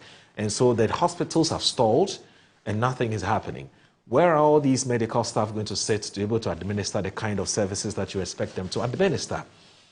And then you are prepared to spend 1.2 billion cedis every year in prosecuting the social intervention policy, when the NHIA, according to the MPP, is owing close to 6 months. You've not paid health service providers for 6 months. And so where are you going to find that 1.2 billion cedis, and what is going to be the opportunity cost in expending 1.2 billion cedis in taking care of Ghanaians, you know, and in implementing this free primary, I don't know what's trouble with this, free primary health care program. Thank you. You know, and then there's another issue, which is, look, 95% of all the things that is going to be taken care of by this program is already been taken care of by the National Health Insurance Scheme. So what have you done? So these are the 4 key issues that, you know, the minority and the MPP have been raising as far as the implementation of this policy is concerned. How do you respond to this issue? And also WHO appraising you, first of all. Maybe you want to start with that. Right. Thank you, Mauro. And I'm particularly excited that the minority in Parliament have also raised significant issues about the policy that is currently being implemented. This just shows that, number one, the policy is relevant. Number two, they in some way also associate with this free primary healthcare. They are insinuating that they may have started something like that. So that tells you that the policy is well grounded, at least when it comes to intent. You can see that, yes, everybody wants to share in the glory of this policy that is being implemented. They say that success has many fathers. So for everybody who's contributed to this policy now or in the past, I think that we all deserve some kind of commendation. The president said it when he launched the policy. He did not in any way sound ambiguous about being an intervention that strengthens primary health care. Some things had begun a long while ago. As far as back as 1978, we had the Alma Ata Declaration. And Ghana, by that time, already had community health workers who were implementing free primary, or not free primary, at least primary health care. Then we came with the establishment of the CHIPS policy, community-based health planning and services, where, again, you have communities coming together, having health workers determining what interventions is good for the community when it comes to health. And it's largely worked for this country. So that was around 94 when it was piloted in Navrongo. 96, it was further escalated to Nkwanta, where I worked. So I have first-hand experience of how this CHIPS policy came. At the time, CHIPS was the backbone of primary healthcare. Subsequently, we had the institutionalization of the Ghana Health Service. So we have from national, regional, and district health directorates all pushing the agenda of primary healthcare. With the establishment of VAT under the Rawlings regime, there came, let me say, a special purpose vehicle from which we could all draw from. We began the pilot of the NHIS, and by 2003, it was full-blown, it was established. And this also contributed immensely to primary health care. So as much as 95% of disease conditions were covered by the National Health Insurance, most of them are curative in nature. We've not done too well when it comes to preventive and promotive healthcare, and actually primary healthcare. So after all this investment, there still exist some significant disparities. There are issues with equity, there are issues with quality, there are issues with financial sustainability of primary healthcare policies. So putting all this together, I can say that Ghana is on the right side of history. Do you know what it takes for a whole WHO Director General to sit up and tweet and say that I commend Ghana for what you have done? And this actually presents or gives the opportunity to the population to have more access to primary health care. We've all experienced primary health care in other countries. When I was doing my fellowship in epidemiology in South Korea, every citizen is entitled to one session every 2 years where they fully screen you for everything, and that even includes CT scans and everything. And even me as a visitor, when I got into that country, I was mandated to actually undergo some of these preventive and promotive health exercises. Yes. So if that has been a significant gap in Ghana, certainly we have to begin from somewhere. We admit that things like immunization have been ongoing, sponsored by development partners like Gavi. But as the country grows, we have to begin to find sustainable funding for this. Because with the new arrangement we have with Gavi, by 2028, 2030, they are leaving the country and we are supposed to self-finance it. Who is Gavi? Gavi, basically, that's Global Alliance for Vaccine Institute or so. They support or finance vaccination within countries, especially low middle income countries. They support. So they are one of our very important development partners. UNICEF has also contributed immensely to all this. So free primary health care, what did not exist before, preventive, promotive, it's now coming fully on board. Yes, and I understand when the minority says that they made a declaration that there was going to be annual health checks. It didn't go beyond a declaration.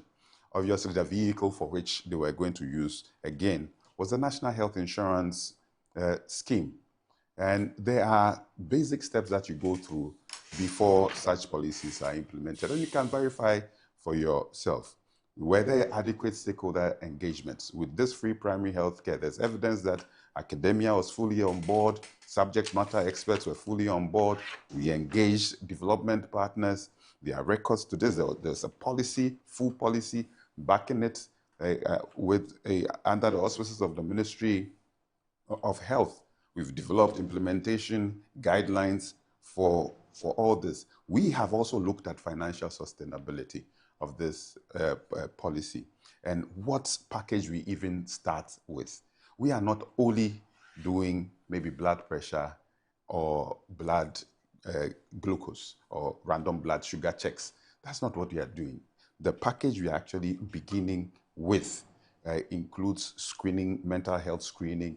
It includes screening for breast cancer. It includes developmental screening for kids. It includes vision screening. And a lot of thoughts went into this, bearing into mind the kind of capacity that we have at the CHIPS compound. Additionally, you see, this actually is a whole system reform. We took our time and looked at the WHO's framework for health systems building blocks. Service delivery, what capacity is required? What can we do at this point? What plans do we have to actually develop capacity so that it can offer more services? Now we looked at equipment. You've heard the Minister of Health state that 24,000 pieces of equipment were actually delivered or is being delivered, procured to be delivered to this primary health care facilities in the most underserved district, 150 most underserved districts within the Republic. So instances where simple fix were not available in health centers or CHIPS compounds will be things of the past. Then we also are making available home visits, bags, motorbikes, just to further strengthen what we have at the primary health care level. See, there's this very other important thing that we are bringing on board. At the primary health care level, if you go to the CHIPS compounds, the health centers, public health units of polyclinics, if you have an NHIS card, yes, we see you. But bear in mind, only 66% of Ghanaians, as of now, have that health insurance card. Safe to say that when we came in 2025, it was 80 million people. That was 56%. Within a year, we've been able to move it to 22 million. 4 million Ghanaians, 4 million more Ghanaians now have financial protection. So we moved it to 66%. But there are still 34% of Ghanaians who do not have access. Perhaps when you are living in the very big cities, Accra, Kumasi, you may not appreciate the extent that people go through to have access to health, especially when they do not have the money. So at that level, we are making it free for everybody. All you require is a national ID. So it can be your Ghana card, or your national health insurance card would also suffice. If you do not have, we have put in place systems that we will give you a unique identifier so that we'll be able to capture your health records, because that is the analysis our health workers do week in, week out, every month, to be able to establish what the health status of that particular community is. Then we quickly transition you into getting your national health insurance card.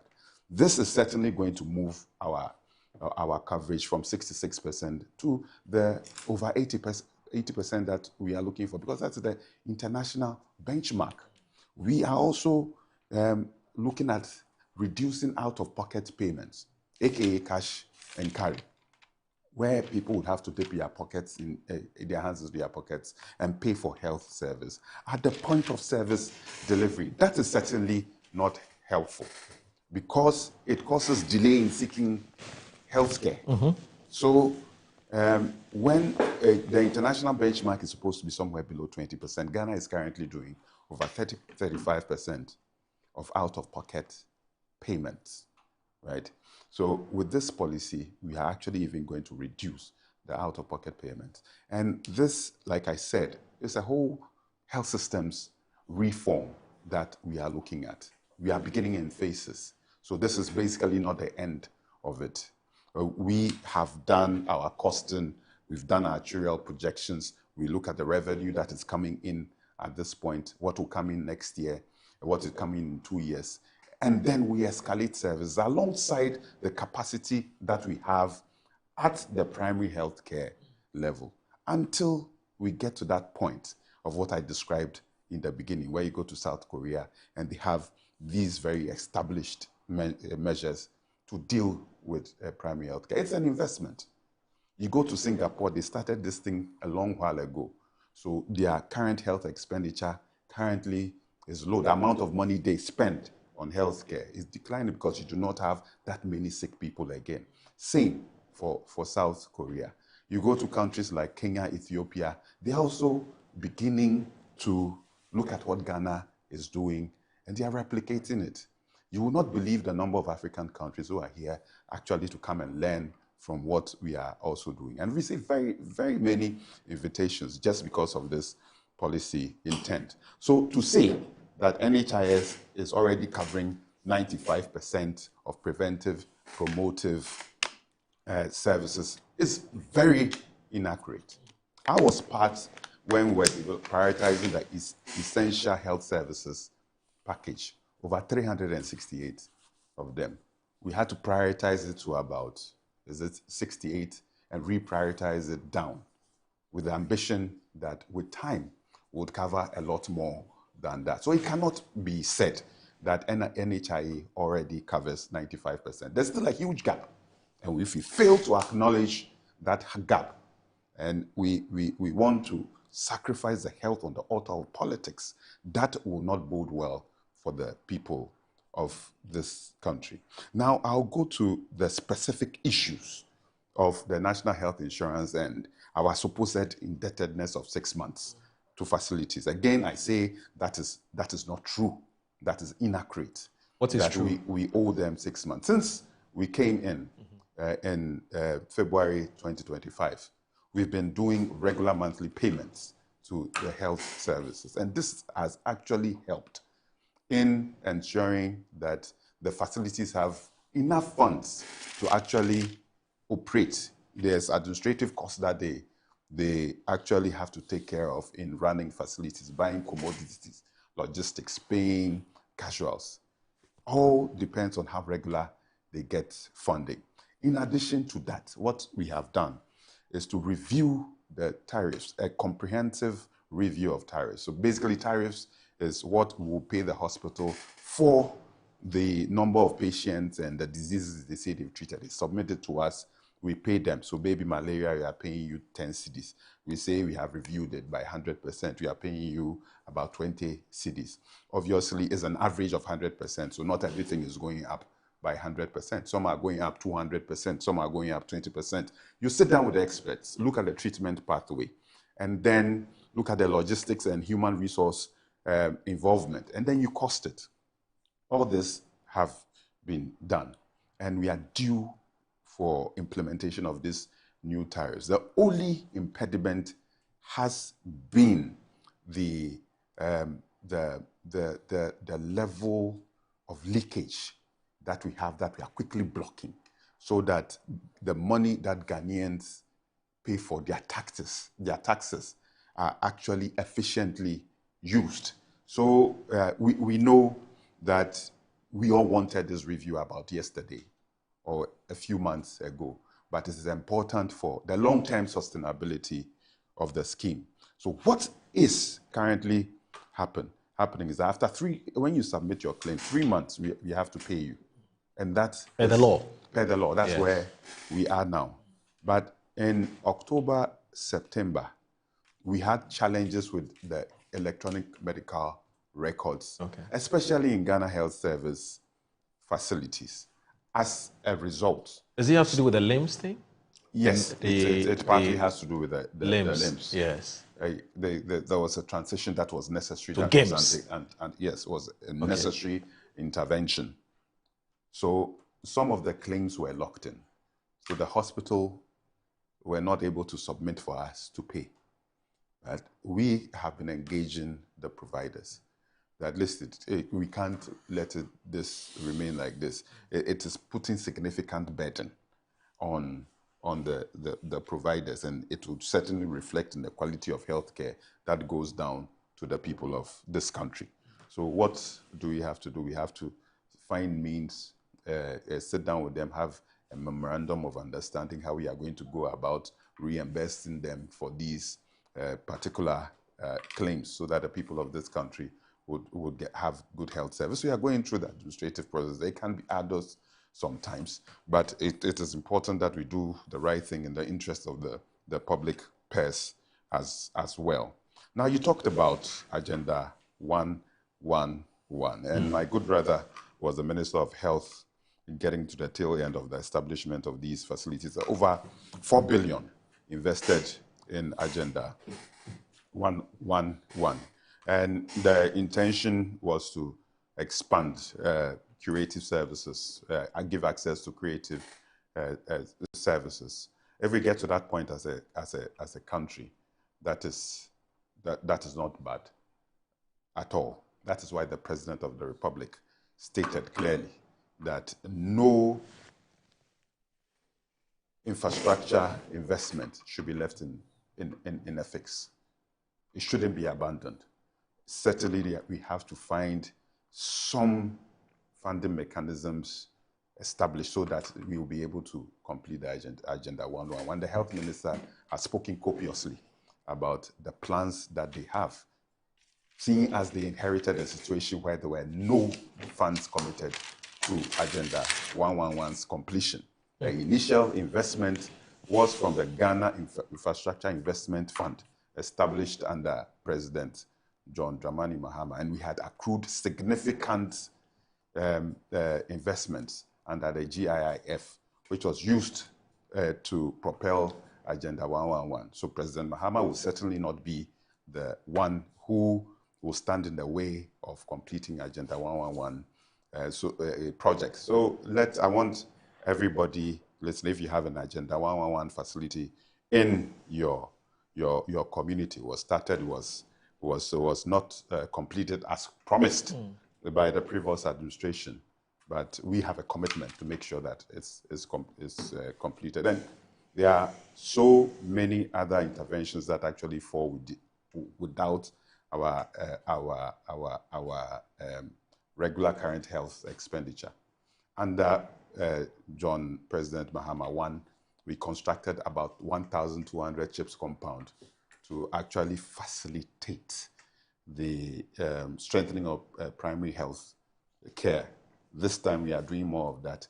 And all the CHIPS compounds that were also abandoned in our various 261 districts, is instructed that funds are used to fix it quickly. And there's one thing I actually didn't add about the free primary healthcare, the novelty that came with it, having the prefabricated clinics in high volume or high densely populated areas. And these actually come fully equipped with telehealth infrastructure. So wherever you are, be it remote, it grants the health workers the opportunity to be able to consult doctors in their district hospitals, regional hospital, or whatever specialized care that you require at that at that real moment. Okay. Then if there's a need for referral, it's done. If something that can be handled over the internet, it is done. So there's a whole plan in place. But let me say, the national health insurance is very good health. Free primary health care, Ghana is definitely on the right side of history. Okay. Look. And why I break over? You can easily relate to this policy. And why I break over? Why break over? Doc has a lot to say. So he's requested that we go on a break, so we'll do that. So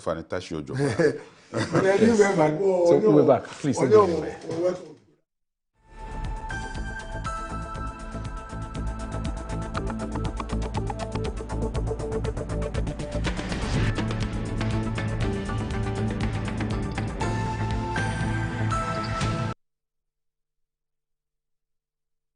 As the days come and go, there's always shit.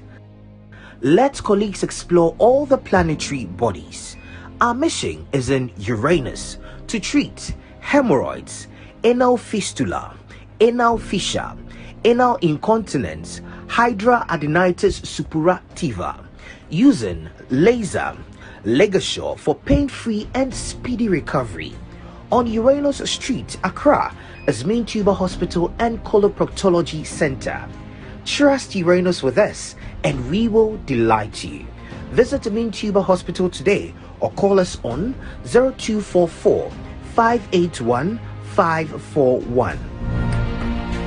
Finding the ideal property shouldn't be a daunting task. At MNC Properties, we believe everyone deserves a place to call home. That's why we specialize in providing affordable housing options under our flagship project, Fresh Property Joy, specifically designed for low and medium income earners. Our range of customizable homes includes 2- and 3-bedroom standard and executive options, all meticulously crafted using innovative interlocking brick technology. We understand the importance of simplicity and convenience in the acquisition process. That's why we have designed our procedures to be straightforward and hassle-free, offering flexible payment options tailored to your individual needs. In addition to our affordable homes, we proudly offer litigation-free lands for sale in vibrant and upscale communities that present the perfect opportunity to build your dream home. We are committed to making affordable housing a reality, providing you with the joy of owning a home that meets your budgets and aspirations. Whether you're looking to buy, rent, or invest, we've got you covered. Our service team is ready to assist you on 030-255-1917. MNC Properties.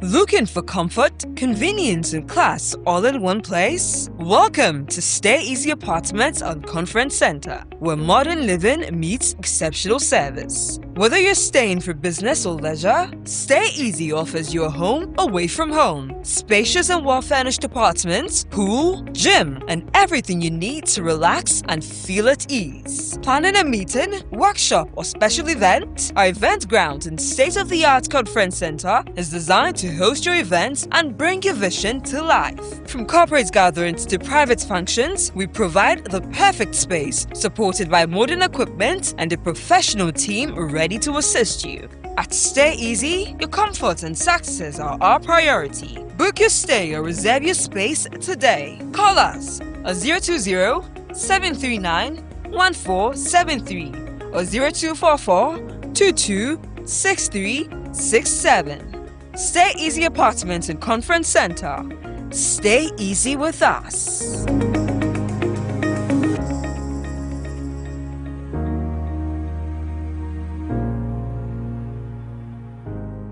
Wabedum tamaso. Hey, J. Watch it, na learning. Missy, watch and learn. Makwaya mabesisia.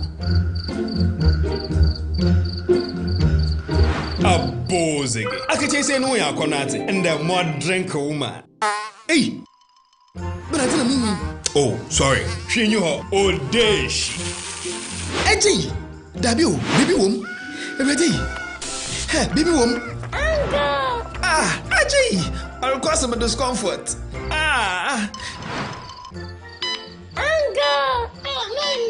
Sorry, well, uncle, where would I die? Why your funeral? At your phone for Aerofield Trading. Sorry, it killed them all. No mum share Nanda Daya was a mosquito call SUD woman. Na say spray with them, sir. Chaisima a dronum and sana co dynamo. And Kratoi FDA Ajatum.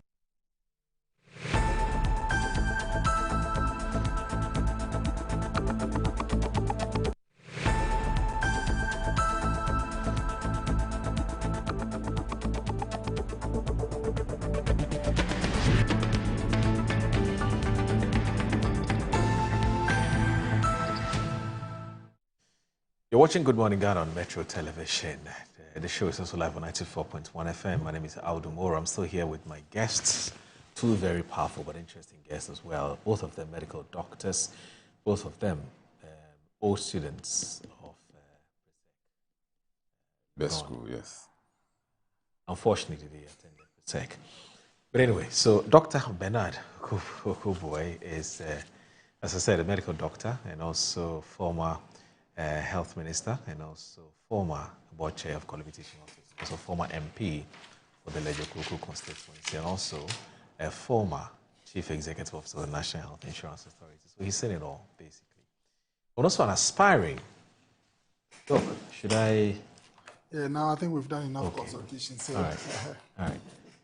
Doc tells me that I have the permission to tell you, viewers, for you to also tell others that he will be contesting the Greater Accra Chair position of the MP. Perhaps you heard it here for the first time. So from time to time when he comes, he'll be telling us how, we'd always ask him, how are the grounds now? And then he will give us an update. So, Doc, free primary health care program. What are your thoughts?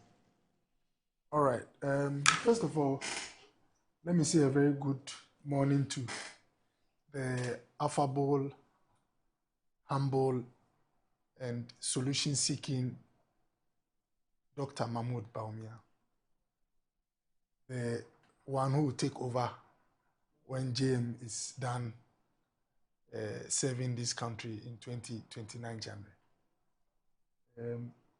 Interestingly, after having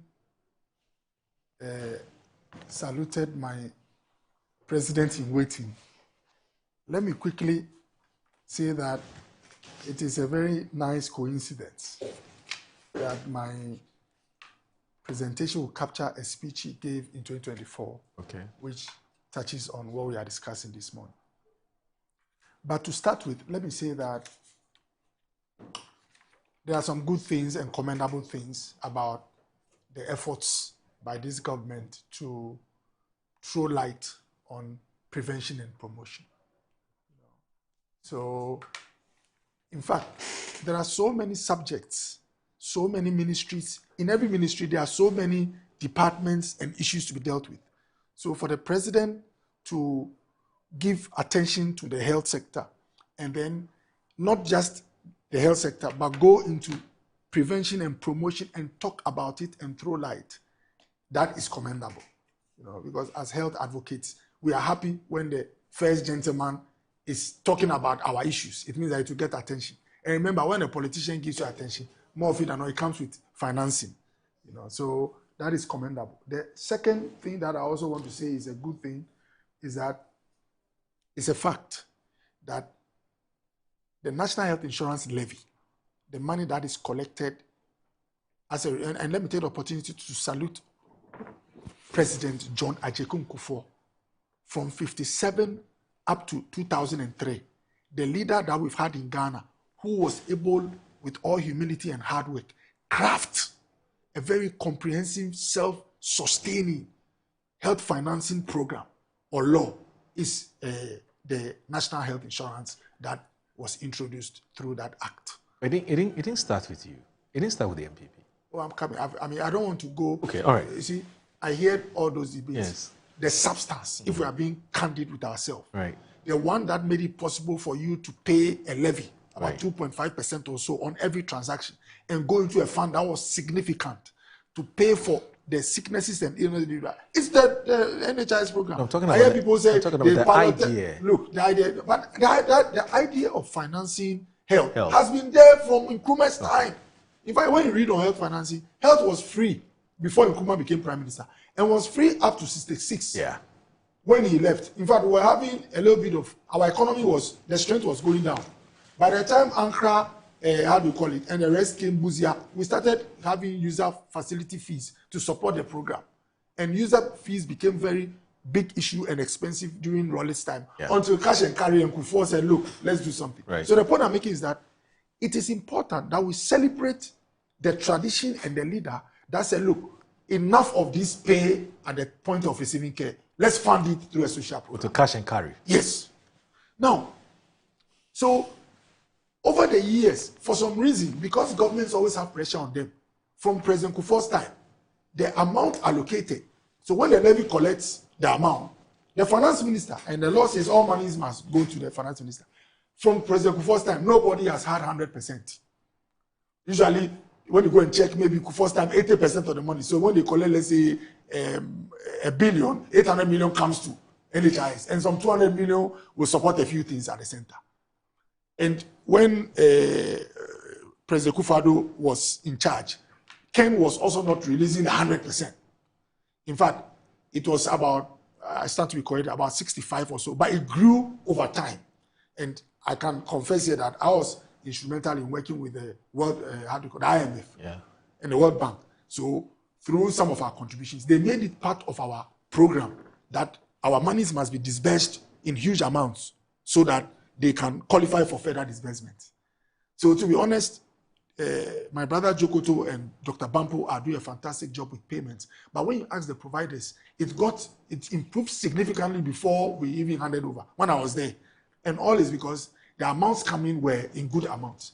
But the fact is that under President John Dramani Mahama, the commitment is that all capping, all monies that were taken should be stopped, or should come to the National Health Insurance. So that is a fact, and that is commendable.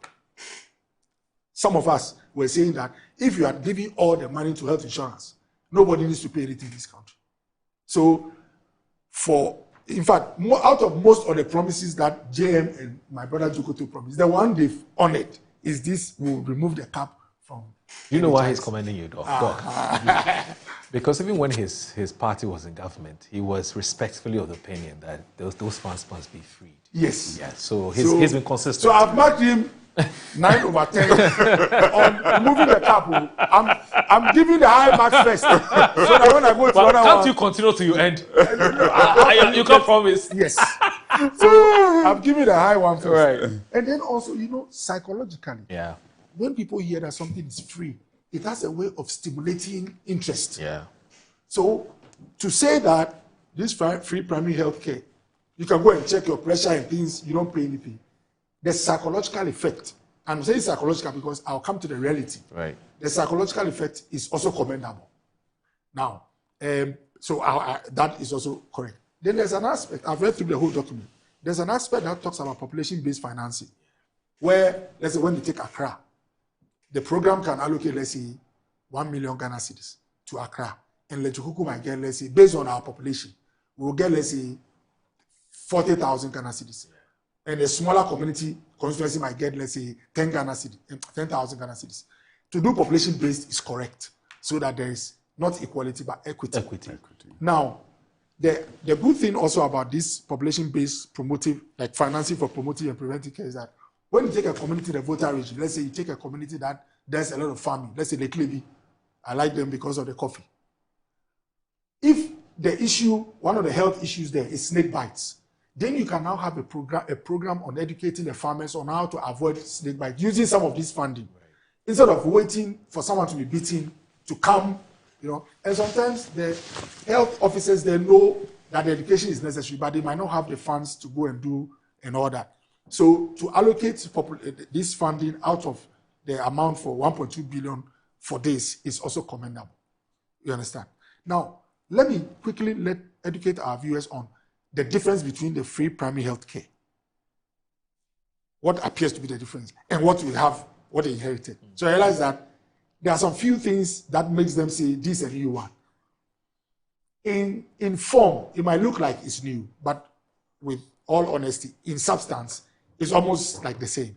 But I don't really mind when someone calls something a different name after throwing energy at it. Energy is good sometimes to let something which is not active come on board. You understand what I'm saying? So first thing is that with the free primary health care, if you go to Teshi Community Clinic this morning, and you are not a registered member of health insurance, national insurance, but you have a Ghana card, and you have a headache, they will treat you, do a lab for you, do the consultation with your Ghana card, give you medicine, and you have been treated. Listen carefully.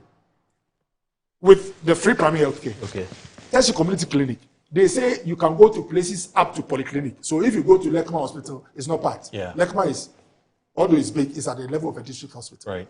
So this free primary health care say that any small place you go, up to polyclinic, if once you show your Ghana card, you get a care. True. So when you go to Teshi Community Clinic and you appear there and you have a headache and you are not on NHIS, when you show your card, they will take care of you.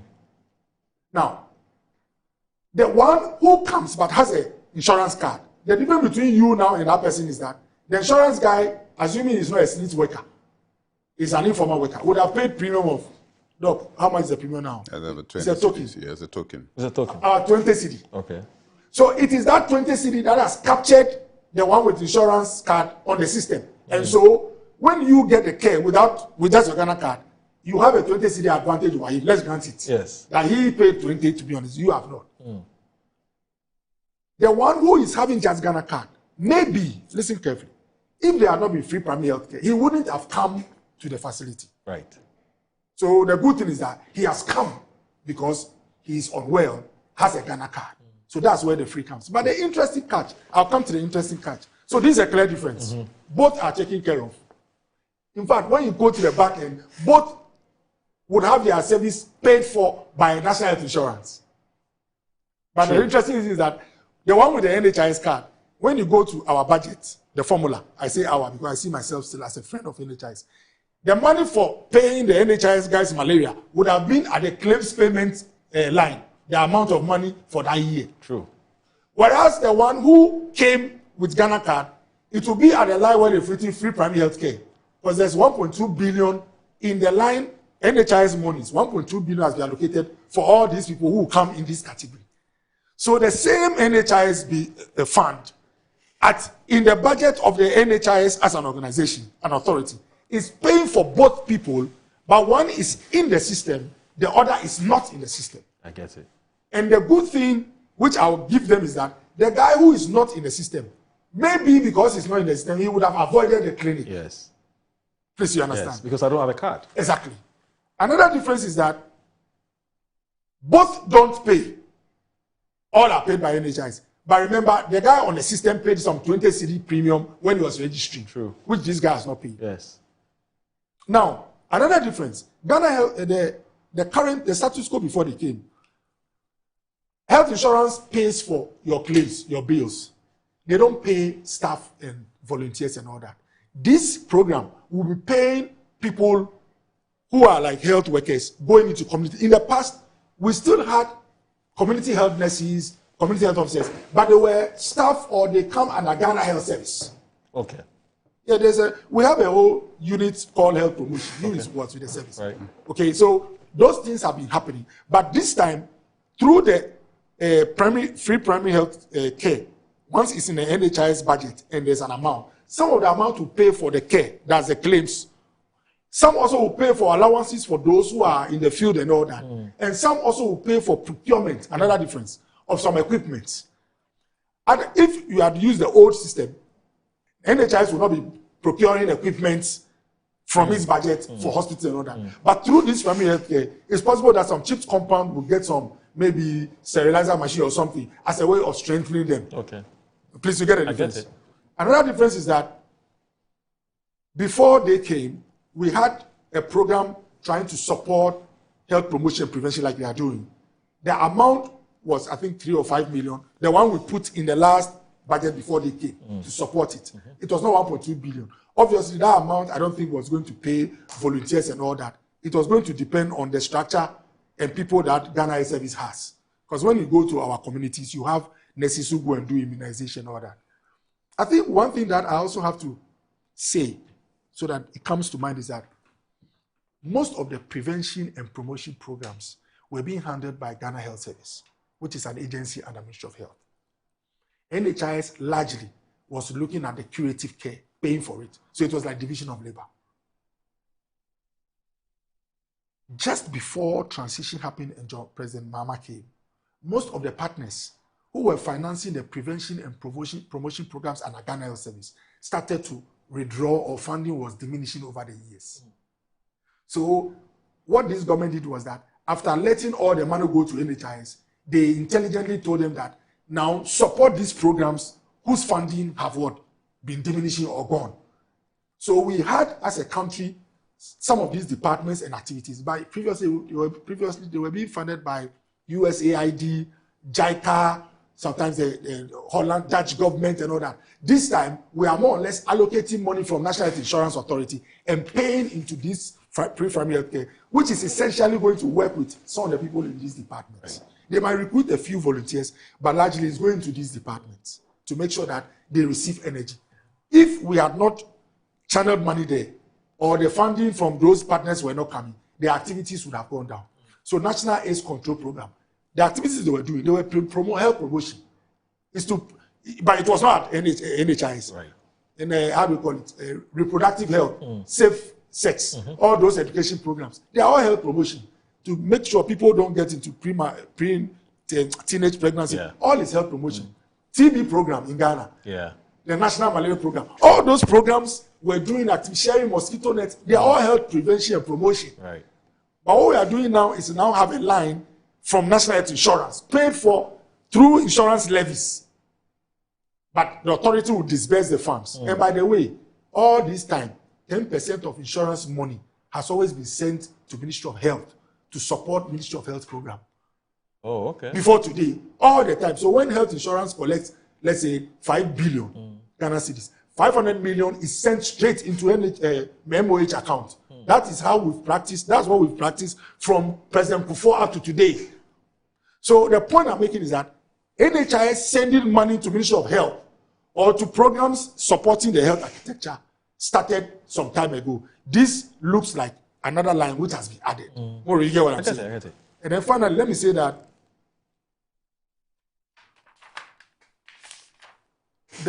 there are some recommendations that I have. Some thoughts, things that we can think about. The guy who came to the clinic at Teshi community with a Ghana card and was taken care of by the free primary health care, if his condition deteriorates, if he takes his malaria medicine, but he's not getting well, and he starts to get unconscious, like very sick, weak, and cannot move, the free primary health care cannot take care of him anymore. True. Once he's admitted at LECMA, he must pay from his pocket. Yeah. So what we must be doing, very crucial, is that anyone who comes with just Ghana card to get benefit from this free primary health care should quickly be registered on the National Health Insurance. That's a good idea. That's a very good suggestion. So that next time when it comes with his Ghana card, and the interesting thing is that when we were there, we started to register you not with Ghana card and NHIS card. Your Ghana card, because of the software, is what we use to put you in the system. Yeah. So your number will be on the system as registered. Right. Every Ghanaian who comes the first time should not come the second time as a free primary health care beneficiary again. Your first one should capture you. Right. The advantage again which the free primary health care has, which is again one we must give it to it or commend it, is that if you register for NHIS today on the system, it will take 30 days before you can use the card.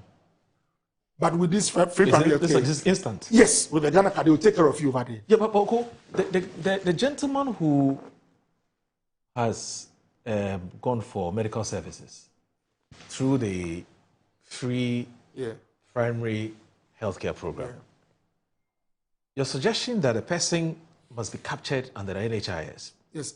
Yes. Right? Yeah. So that they don't return as a free. The second time, yes, they should not be free. But that person has to pay a premium. Has to pay some. So I'm coming there. So this is crucial for us. When he came the first time, listen carefully. Yes. His malaria treatment, consultation and medicine cost, let's say, 200 Ghana cedis, which will be paid for from health insurance under the free primary healthcare line. Yes. Why are you going to spend 200 Ghana averagely when it comes, when you can use 50 cedis, a quarter, to register me on the line? Okay. If you will not come in the system because of money, register him and pay for him. For free? Yes. The 50 is cheaper than the 200 you just paid for malaria. Anytime he comes, you are paying money which could have been cheaper. What kept him away is that token of 50 cedis. He didn't pay.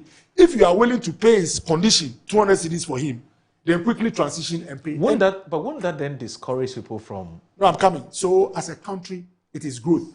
We started by educating people that insurance is important, register. Yes. We realized that there is some 36%, like he said, who are not coming. Yes. If they will not come, find ways to. So before this new government came, we were finding ways to rope them in. You know, sometimes I said I was giving some scholarship to some football teams. People thought I was going to buy jerseys. What I was doing smartly was to make sure that all the footballers and all their supporters, I told the teams, give me like 4,000 or 5,000 people connected to your team.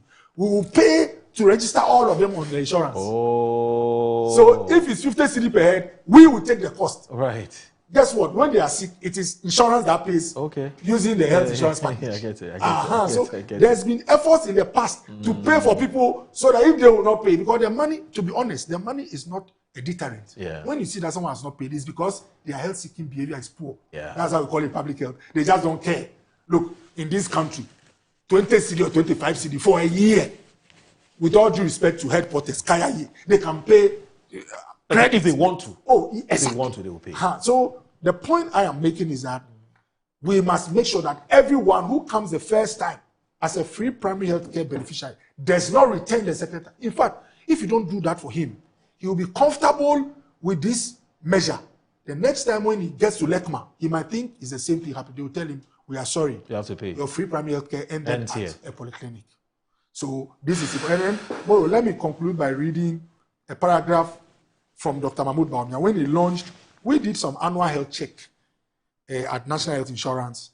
And there was a statement. He said what?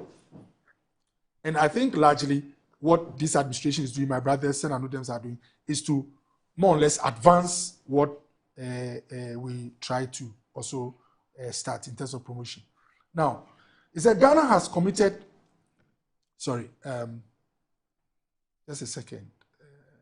Yes, so he said the free annual health check program, why is my phone trying to? Yes, all right. So, ladies and gentlemen, this is from Dr. Mahmoud Bawumia this 29th July 2024, speech by His Excellency the Vice President of the Republic, Alhaji Dr. Mahmoud Bawumia, at the launch of the free annual health check and innovations at the NHIS in Accra. Now, he said, ladies and gentlemen, his opening paragraph. Since Ghana's independence in 1957, conscious efforts have been made by governments to address the healthcare needs of Ghanaians through various mechanisms aimed at lowering financial barriers to healthcare for our people. Now, he says that over the past 20 years, the NHIS has grown in leaps and bounds with its active membership standing at 17.8 million. And then I want a paragraph that talks about, he said, it is an honor to stand before you today, Muro, to launch yet another, your name was not in the speech, to launch yet another pivotal initiative that marks a significant milestone in our nation's healthcare journey called the Free Annual Health Check Program. This program is a collaborative effort, and I see some parts similar to what President Mama read, so it's a continuation. This program, a collaborative effort between the National Health Insurance Authority, the Ghana Health Service, Christian Health Association of Ghana, and private healthcare providers, underscore our commitment to ensure that every Ghanaian has access to comprehensive and preventive health care as part of NHIS benefits package. And then he said that the free annual health check program is the first phase and short-term strategy for the implementation of the health preventive and promotive benefits package. Moro. Okay. The free annual health check will provide the opportunity for all Ghanaians 18 years and above, irrespective of whether they are enrolled in the NHIS or not, to access a defined package of preventive and promotive services at any time during their birth month at a specified health facility. The services to be enjoyed in this package will be screening for blood pressure, screening for blood sugar, screening for BMI, body mass index, counseling, and etc. So this is just to say that I commend them for the renewed energy. But with all due respect, a lot of work was started when we were there on preventive and promotive programs. Okay. And like I said, because NHIS ultimately is the one, there's a difference. The NHIS, the authority, the National Health Insurance Authority, you know the law that established the NHIS, established 3 things in that law. Right. The Act 650, later 852. One is authority, which is supposed to regulate health insurance, medical insurance in this country. The other one is the fund, which is the collection of the levies. Right. And then the third one is the scheme. Right. Right. So it is authority that is paying for both the NHIS member and the free primary healthcare beneficiary. Okay. It's the same source. Right. All right? Right. So my point is that because it's the same source, let's make sure that the Ghanaian who comes because he had free is captured in our system, so that wherever level he goes, he can receive care. I think it's a fantastic suggestion. To be honest with you. And unfortunately, we have just 3 minutes to end the show. I don't know, but give it to my senior. You do it. But I need to do this quickly. I'm just going to steal just 30 seconds of your time, and then I can give the rest to you. So Musa Abato and Asawase says the free primary healthcare policy is indeed a prudent and forward-thinking step towards strengthening our healthcare system and improving access for all. God bless President Mahama and his economic management team for this important initiative. I'm not surprised to hear Okoboy and the MPP claiming they initiated a policy because if the 24-hour economy policy is successfully implemented, they'll become confused and begin to claim credit for it. They have often shown themselves to be more focused on exploiting the system for personal gain rather than genuinely building the nation. And Mansa Musa from UK says, Moro, this is not meant to be a partisan criticism. When I hear public practitioners, politicians from all sides stating boldly and happily about foreign finances to augment our services and crucial institutions, foreign checks, without which our whole public and civil institutions wouldn't exist, let alone survive, when black Africans whose lands and environment is much more endowed with everything that nature can give and still have to rely and depend on foreign help in various ways, they should make all of us sick, just thinking aloud. Samuel Brian Boabin says, a horse cannot become a zebra, no matter how many codes of Azar-Pate are applied. NHIS is fundamentally a primary healthcare intervention program. President Mahama has no identifiable social intervention to his name. No amount of settings or packaging can change that fact. A special happy birthday to my mom, Madam Frederica Evelyn Hensing from Professor Robert Ebo Hensing. Enjoy your special day. So, Madam Frederica Evelyn Hensing, today's your birthday. Happy birthday for that. Alhaji Hamza from Pig Farm says, good morning, my brother. We should be truthful to ourselves in this country and speak the truth for once. President Mahama and the NDC government must be commended for introducing the free primary health care into our health systems in the country. The records must also be set right. What we had under President Kufuor was mutual health insurance. It was only under the leadership of the late President Mills that national insurance was introduced. We should commend the NDC for that. Under this government, all monies that was capped under the NPP is now being uncapped under President Mahama and the NDC. So NHIS is now doing better because they are now receiving more funds and so on and so forth. And then this one here from Sali Sali who says, good morning. YEA is an authority, but the NPP brought NAPCO. There also exists the GRA, but the NPP brought forth another collection from that landed of Oferiatta in trouble and made him a fugitive. These and many other instances of rampant grandstanding and sloganery weren't called duplicates then. Allow Ghanaians to enjoy the new primary health care to take care of other ailments that aren't on the radar of the NHIA. This is nothing but scheme pain. Juma Mubarak to all of you. Sandy Salu writes that. Carlos from Ododojo, and I'm going to end with this. Sorry about that. I know you want to have your quick take before we go. It says, look, Carlos says, I believe President Mahama and the NDC's free primary health care policy is a good initiative, and many Ghanaians are commending him for introducing it. I think if this policy had existed during the 2020-2024 election period, some of those injured, especially in rural areas, could have benefited from it. However, many families who lost loved ones or had relatives injured during those elections may feel hurt when they see political leaders laughing, dining, and socializing together in television, especially with people they believe were connected to their pain. It can be painful for them to watch, knowing their parents, brothers, sisters, or relatives are no longer alive to benefit from such policies. I believe that beyond introducing good policies, something concrete must also be done regarding justice, accountability, and support for those who suffered or lost loved ones during the 2020-2024 election violence. Ghanaians need to hear what steps are being taken for the victims and other families. The oral, Carlos, and I say, God bless you. Now, MNC Group is reminding you that, please, you can do business with them, fantastic business with them. They deal in minerals and food commodities, trading, real estate development, general logistics, procurement, management consultants, investment advisory, import and export. Please call them on 0302-998-246 or 026-5505-337. They have headquarters everywhere. They have it in Dubai, Hong Kong, Guangzhou, China, Johannesburg in South Africa, Virginia, USA, Arizona in Italy, and Hanover in Germany. What they do is that they connect markets that drive business growth with tailor-made solutions that meet your needs. You have just 2 minutes. If you can just wrap everything up. I'm sorry. Well, no problem at all. Yeah. Let me begin by commending Dr. Okuboy for the technical fidelity he has shown towards the principles of National Health Insurance Authority, or the scheme. He's demonstrated clearly that the objective of achieving universal health coverage is an all-of-society approach. We have to do everything possible for us to be able to provide equitable access to health care without payment at the point of service delivery. And this is certainly going to improve the health outcomes of Ghanaians, reduce poverty, and also aid with the socio-economic development of this country. So I commend it. So the next 2 minutes, I'm only going to use it to talk about the things that we can all unite around when it comes to this particular policy. The first one, and the recommendation that Dr. Okuboy made, and this actually buttresses the point that has been made by the President of the Republic, His Excellency John Dramani Mahama, who is the vision bearer for this particular free primary health care, and obviously operationalized by Honorable Minta Akando, the Minister of Health, and obviously with the instrumentality of my very hardworking boss, Dr. Victor Asari Bampo. We need to ensure that as many people as possible have financial protection. That is not something we can actually bargain on. It is absolutely important. If you go to the free primary healthcare facility, you don't have an NHIS card, yes, you will be seen. But what happens when you are referred to the district hospital or the regional hospital?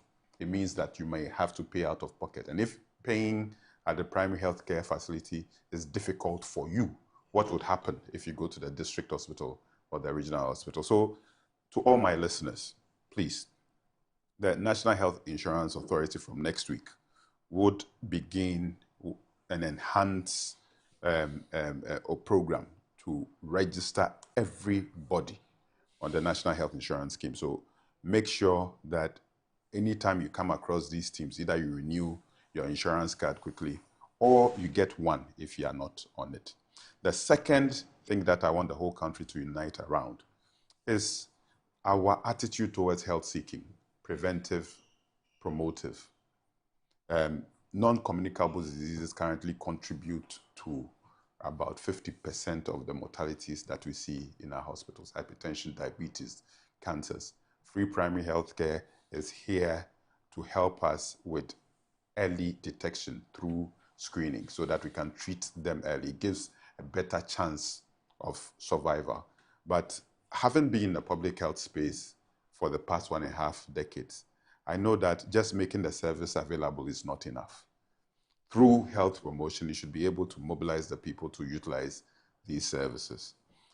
I remember we had something we call wellness clinics in our hospitals, district hospitals, where we said that all those living around, come and check your BP for free. Come and do RBS for free.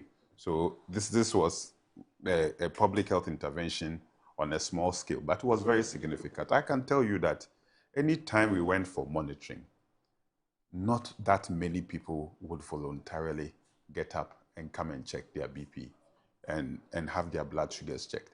So beyond making the service available, all of us, Dr. Kuboy, myself, you, Moro, in the media are chiefs.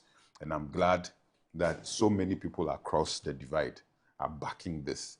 We actually need this to be able to reduce mortality in our country. Yes, just a few points, then maybe I'll end. I don't know if the 2 minutes just a minute, otherwise it'll take us off. So the 10% to the Ministry of Health has always been there. But let us acknowledge the fact that 10% of 10 billion will be 100 million. So if it was 6 billion that was sent to the NHIA maybe 2 or 3 years ago, that means that it's 60 million that they would get and not 100 million. So they have much more fiscal space. And also to emphasize that leadership and governance is key. It's one of the key health systems building blocks. Anytime you have the commitment of the political leader, certainly there are certain decisions that are taken that endures to the benefit of the whole country. Uncapping the National Health Insurance has given birth to the National Health Insurance Fund, has given birth to the free primary health care. It's also formed the foundation for the development of the Ghana Medical Trust Fund. So the start seed money would enable them to actually innovatively mobilize resources so that they can take care of some of these debilitating conditions that lead to catastrophic health expenditure. So we commend the president for this commitment to health. Let me say a happy birthday to a very good friend of mine. He works with the multimedia group, specifically at Sempa and Adom TV. And I'm talking about the man Omahine Kwabena Sante. Today you're celebrating your birthday. Kwabena Sante, happy birthday. Wishing Omahine Kwabena Sante of Adom TV from FM success, prosperity and divine favor.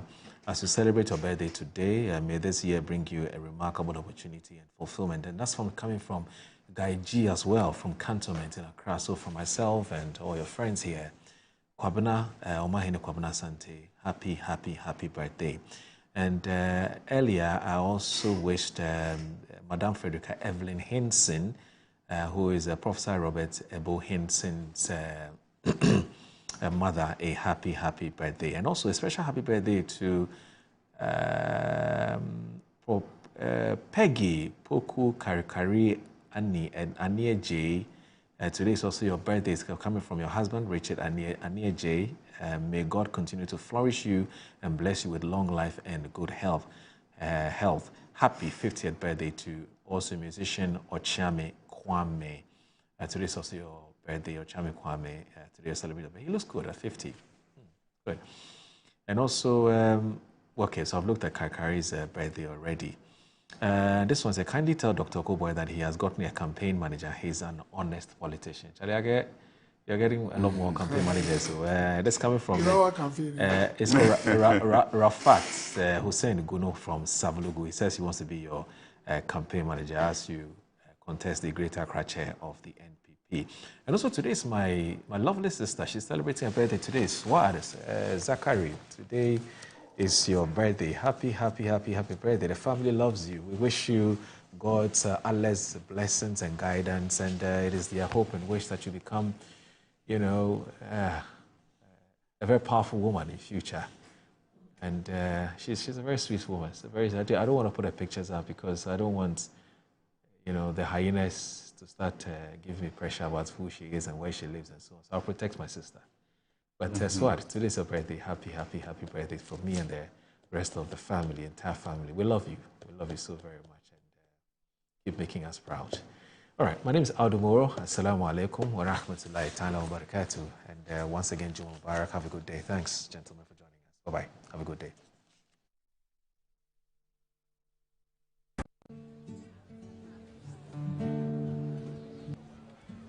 Death is everybody's business. Owo ti se noboa.